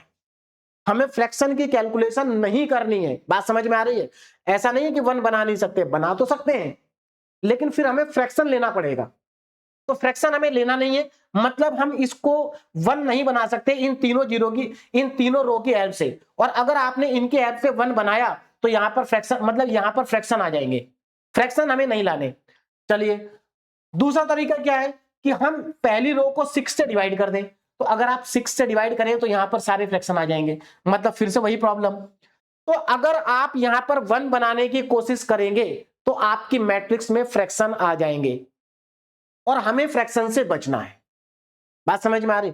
तो हम यहां पर 1 नहीं बनाएंगे। बोले बात समझ में आ रही है? देखो वो बात अलग है कि अगर ये 1 बन जाता तो कैलकुलेशन आसान हो जाती, लेकिन प्रॉब्लम क्या है कि अगर हम इसको 1 बनाते हैं तो फ्रैक्शन आ जाएंगे, कैलकुलेशन और टफ हो जाएगी, तो हम इसको 1 नहीं बनाएंगे। अब देखो और क्या तरीका है। अब यहां पर इसको करने के हमारे पास 2 तरीके हैं। देखो 2 तरीके क्या है। देखिए एक तरीका तो मैंने यहां पर कर रखा है, पहले इसको समझा देता हूं। देखिए एक तरीका तो ये है कि अगर आपको इसको 0 बनाना है इस 6 की हेल्प से, तो आप एक काम करो, इन दोनों नंबर को इक्वल बनाओ। ये दोनों नंबर इक्वल कैसे बनेंगे? आप ये देखो कि 6 और 4 का एलसीएम क्या होता है। भाई 6 और 4 का एलसीएम होता है 12। तो इसका मतलब आप इन दोनों रो को ऐसे नंबर से मल्टीप्लाई करो कि ये भी 12 बन जाए और ये भी 12 बन जाए। तो देखो अगर आप इसको 2 से मल्टीप्लाई करेंगे तो ये 12 बन जाएगा, और इसको 3 से करेंगे तो ये भी 12 बन जाएगा। इसका मतलब आपको R2 में चेंज करना है, और R2 में आपको 3 से मल्टीप्लाई करना है, और R1 में आपको 2 से मल्टीप्लाई करना है, तो दोनों नंबर 12 बन जाएंगे। अब आप R2 में से R1 को माइनस कर दो। भाई हमारे पास देखो कुछ बच्चों को यहां पर ऐसा लग सकता है कि सर इस तरह का ट्रांसफॉर्मेशन भी होता है क्या? हाँ बेटा बिल्कुल होता है। भाई हमने ट्रांसफॉर्मेशन में पढ़ा था कि हम किसी भी रो को किसी भी नॉन जीरो नंबर से मल्टीप्लाई कर सकते हैं, तो मल्टीप्लाई करने का अधिकार हमारे पास है। तो हमने क्या करा, R2 को 3 से मल्टीप्लाई कर दिया और R1 को 2 से मल्टीप्लाई कर दिया, और मल्टीप्लाई करने के बाद सब्ट्रैक्ट कर दिया, क्योंकि हमारे पास यह भी अधिकार है कि हम कोई भी दो रो को सब्ट्रैक्ट और ऐड कर सकते हैं। बोलो बात समझ में आ रही है? तो अब आपको समझ में आ गया होगा कि अगर ये वाला ट्रांसफॉर्मेशन लगाया जाए तो ये 0 बन जाएगा डायरेक्ट। अच्छा अब हमें इसको 0 बनाना है इस 6 की हेल्प से, तो अब क्या करें? अगेन वही सेम तरीका, इन दोनों का एलसीएम क्या होगा? इन दोनों का एलसीएम होगा 30। तो अब हमें क्या करना है, हमें दोनों जगह पर 30 बनाना है। तो इसको 3 से मल्टीप्लाई करो और इसको 5 से कर दीजिए, तो ये हो जाएगा आपका देखो 3R3 और -5R1, तो ये भी 0 बन जाएगा। सिमिलरली आपको इसको 0 बनाना है इसकी हेल्प से, तो इन दोनों का एलसीएम क्या होगा 48। तो इसको मल्टीप्लाई करो 3 से और इसको मल्टीप्लाई कर दो 8 से, 3 से और 8 से और माइनस कर दो। तो मेरे ख्याल से आपको ये तीनों ट्रांसफॉर्मेशन अब समझ में आ गए होंगे।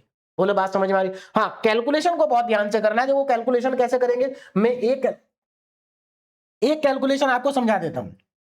इसको देखो 3R2 - 2R1, तो इसमें आपको क्या करना है, पहले R2 को 3 से मल्टीप्लाई करके रफ में लिखो, R2 को 3 से, तो कितना हो जाएगा देखो 3 4 जा 12, 3 2 जा 6, 3 6 जा 18, और 3 इंटू -1 -3। इसमें से माइनस करना 2R1। अब आप एक काम करो, R1 को 2 से मल्टीप्लाई करके इसके नीचे लिखो 12, ये 2, ये 6 आएगा, 2 3 जा 6, और ये 16 आएगा। माइनस करना है तो साइन चेंज करना पड़ेगा, साइन चेंज कर दिया। अब इनको ऐड करो, 12 - 12 कितना आएगा, 0 आएगा, देखो 0 आ गया। 6 - 2 4, 18 - 6 12, -3 - 16 -19, देखो पूरी कैलकुलेशन आ गई। बस आप इसी तरीके से कैलकुलेशन करेंगे इन दोनों के लिए भी। तो मेरे ख्याल से अब आपको समझ में आ गया होगा कि कैलकुलेशन कैसे करनी है। ठीक है, चलिए जब आप ये तीनों कैलकुलेशन कर लेंगे तो आपके पास ये आ जाएगा, मतलब क्वेश्चन आपका लगभग खत्म हो गया। देखो कैसे, भाई आपने इसके नीचे तो तीनों 0 बना दिए, अब हमारा पिवोट एलिमेंट ये है, अब हमें इन दोनों को 0 बनाना है। तो इन दोनों को 0 बनाने के लिए इसको 1 बनाने की जरूरत नहीं है, डायरेक्ट बनाएंगे। देखो 4 में से 4 माइनस करेंगे 0, 4 में से 4 माइनस करेंगे 0। इसका मतलब R3 में चेंज करो R3 - R2, R4 में चेंज करो R4 - R2, आपके ये दोनों डायरेक्ट 0 बनेंगे, बन गए 0। अब जब आप ये दोनों ऑपरेशन लगाएंगे तो देखो सब 0 बन जाएगा नीचे, कितना आसान है। तो ये हमारी क्या इक्विवेलेंट फॉर्म है, और इसकी रैंक कितनी हो गई 2 होगी, हमारा क्वेश्चन खत्म हो गया। तो देखने में लग रहा था क्वेश्चन जो है टफ है, लेकिन है बहुत आसान। बस आपको क्या करना है, एलिमेंट्री ट्रांसफॉर्मेशन को अप्लाई करना है। अच्छा इसको करने का एक और तरीका है, मतलब करेंगे तो एलिमेंट्री ट्रांसफॉर्मेशन से ही, ऑपरेशन लगाने का तरीका है। देखो एक और तरीका क्या है, यहां पर अगर आप ध्यान दें तो 6 + 4 क्या होता है 10, और यहां पर भी क्या लिखा 10। तो यहां पर आप एलिमेंट्री ट्रांसफॉर्मेशन ऐसे भी लगा सकते हैं कि R3 में चेंज R3 - R1 + R2, तो यहां पर सीधे 0 बनेगा। ऐसा भी आप कर सकते हैं। भाई देखो कोई भी दो रो को आप ऐड कर सकते हैं, कितनी बार भी कर सकते हैं, ऐड और सब्ट्रैक्ट। तो पहले आप इन दोनों को ऐड करो, मतलब ऑपरेशन ऐसे लगेगा, R3 में चेंज R3 - R1 + R2, ऐसा ऑपरेशन भी आप लगा सकते हैं। बोलो बात समझ में, लेकिन ये बेटर है, उससे ज्यादा बेटर ये है, क्योंकि एक बार आपको कैलकुलेशन करनी पड़ेगी, उसके बाद सीधे आपको आंसर मिलेगा। क्लियर है? सिमिलरली इसी तरह से इसमें नीचे भी है कुछ कहानी। देखो अगर आप 6 और 10 को ऐड करते हैं तो आपको 16 मिलेगा और नीचे 16 लिखा है। तो अगर आप 16 R4 में से R1 प्लस R3 को माइनस कर दें तो यहां पर आपको 0 मिल जाएगा। तो इस तरीके से भी आप कर सकते हैं, लेकिन ये बेटर ऑप्शन है। बोलो बात समझ में आ रही? अब आज का लास्ट क्वेश्चन देखिए भाई, लास्ट क्वेश्चन में क्या लिखा है, using elementary transformation to reduce the following matrix A to triangular form. हमें इस मैट्रिक्स को ट्रायंगुलर फॉर्म में कन्वर्ट करना है। देखो ये मैट्रिक्स कैसी है, स्क्वायर मैट्रिक्स है, और स्क्वायर मैट्रिक्स की जो ट्रायंगुलर फॉर्म होती है उसी को तो हम इक्लियन फॉर्म कहते हैं। मैंने नोट करके एक पॉइंट लिखवाया था कि अगर आप किसी स्क्वायर मैट्रिक्स को इक्लियन फॉर्म में कन्वर्ट करते हैं तो उस मैट्रिक्स को हम ट्रायंगुलर मैट्रिक्स कहते हैं, अपर ट्रायंगुलर मैट्रिक्स। भाई यहां पर ट्रायंगुलर लिखा है तो ट्रायंगुलर मैट्रिक्स दो टाइप की होती है, अपर और लोअर। तो यहां पर बात हो रही है अपर ट्रायंगुलर की। बोलो बात समझ में आ रही है? तो हमें एलिमेंट्री ट्रांसफॉर्मेशन को यूज करके इस मैट्रिक्स ए को अपर ट्रायंगुलर मैट्रिक्स में कन्वर्ट करना और इसकी रैंक बतानी है। मतलब हमें इसको इक्लोन फॉर्म में कन्वर्ट करना है और इसकी रैंक बतानी है। तो क्वेश्चन पूछने की केवल लैंग्वेज चेंज हुई है, क्वेश्चन वही है, बस बिल्कुल सेम तरीके से आप कर लेंगे। मेरे ख्याल से अब कोई दिक्कत नहीं है। देखो इस मैट्रिक्स को मैंने यहां पर कॉपी किया। अब यहां पर देखो एक और आपको नई चीज देखने को मिल रही है। वो क्या है कि पहली रो का पहला ही एलिमेंट 0 दे रखा है। पहली रो का पहला ही एलिमेंट क्या दे रखा है, 0। लेकिन इस 0 के नीचे नॉन जीरो नंबर है।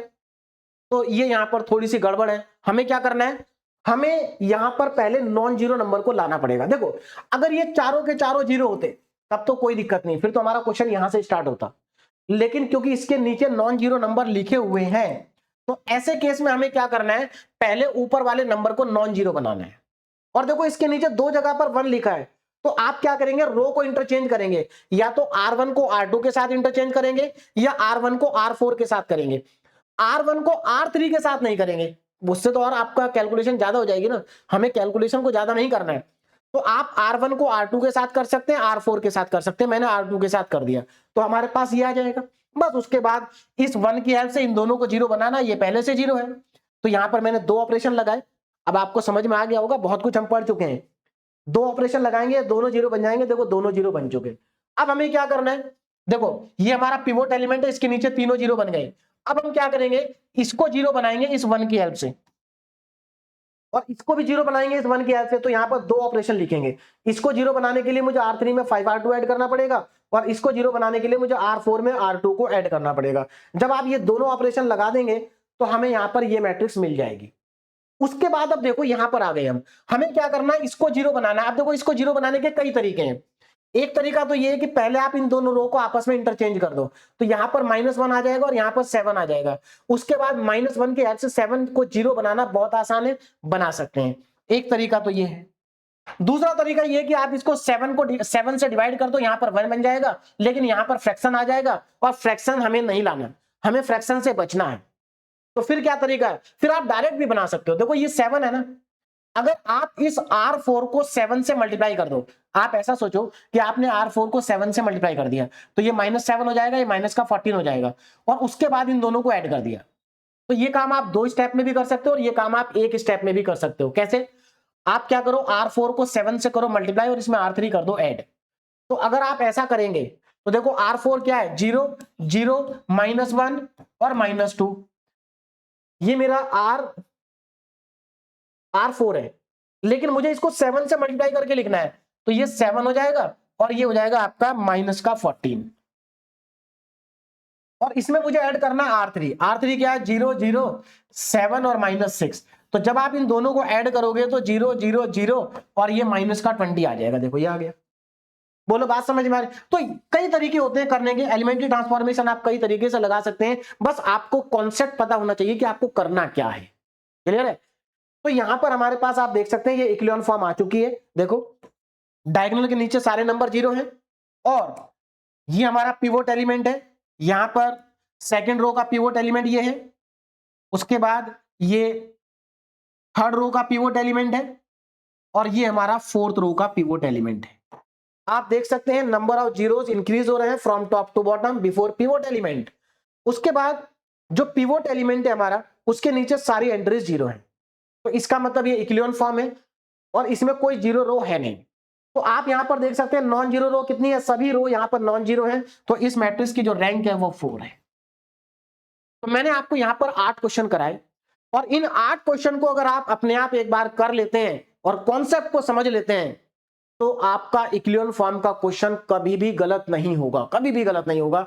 चाहे वो कोई भी क्वेश्चन आ जाए, कहीं से भी आ जाए, कोई क्वेश्चन आपका गलत नहीं होगा। बस जो कॉन्सेप्ट मैंने आपको बताया है वो आपको समझना है और इन 8 क्वेश्चन को आपको सॉल्व करना है। यहां पर डीपीपी के अंदर मैंने आपको 3 क्वेश्चन और दिए हैं, ये 3 एक्स्ट्रा क्वेश्चन है, अगर आप प्रैक्टिस करना चाहें तो कर सकते हैं। बाकी जितने मैंने आपको 8 क्वेश्चन सॉल्व कराए हैं, अगर आप वो कर लेते हैं अपने आप, तो आपको इक्लियन फॉर्म में कुछ और करने की जरूरत नहीं पड़ेगी।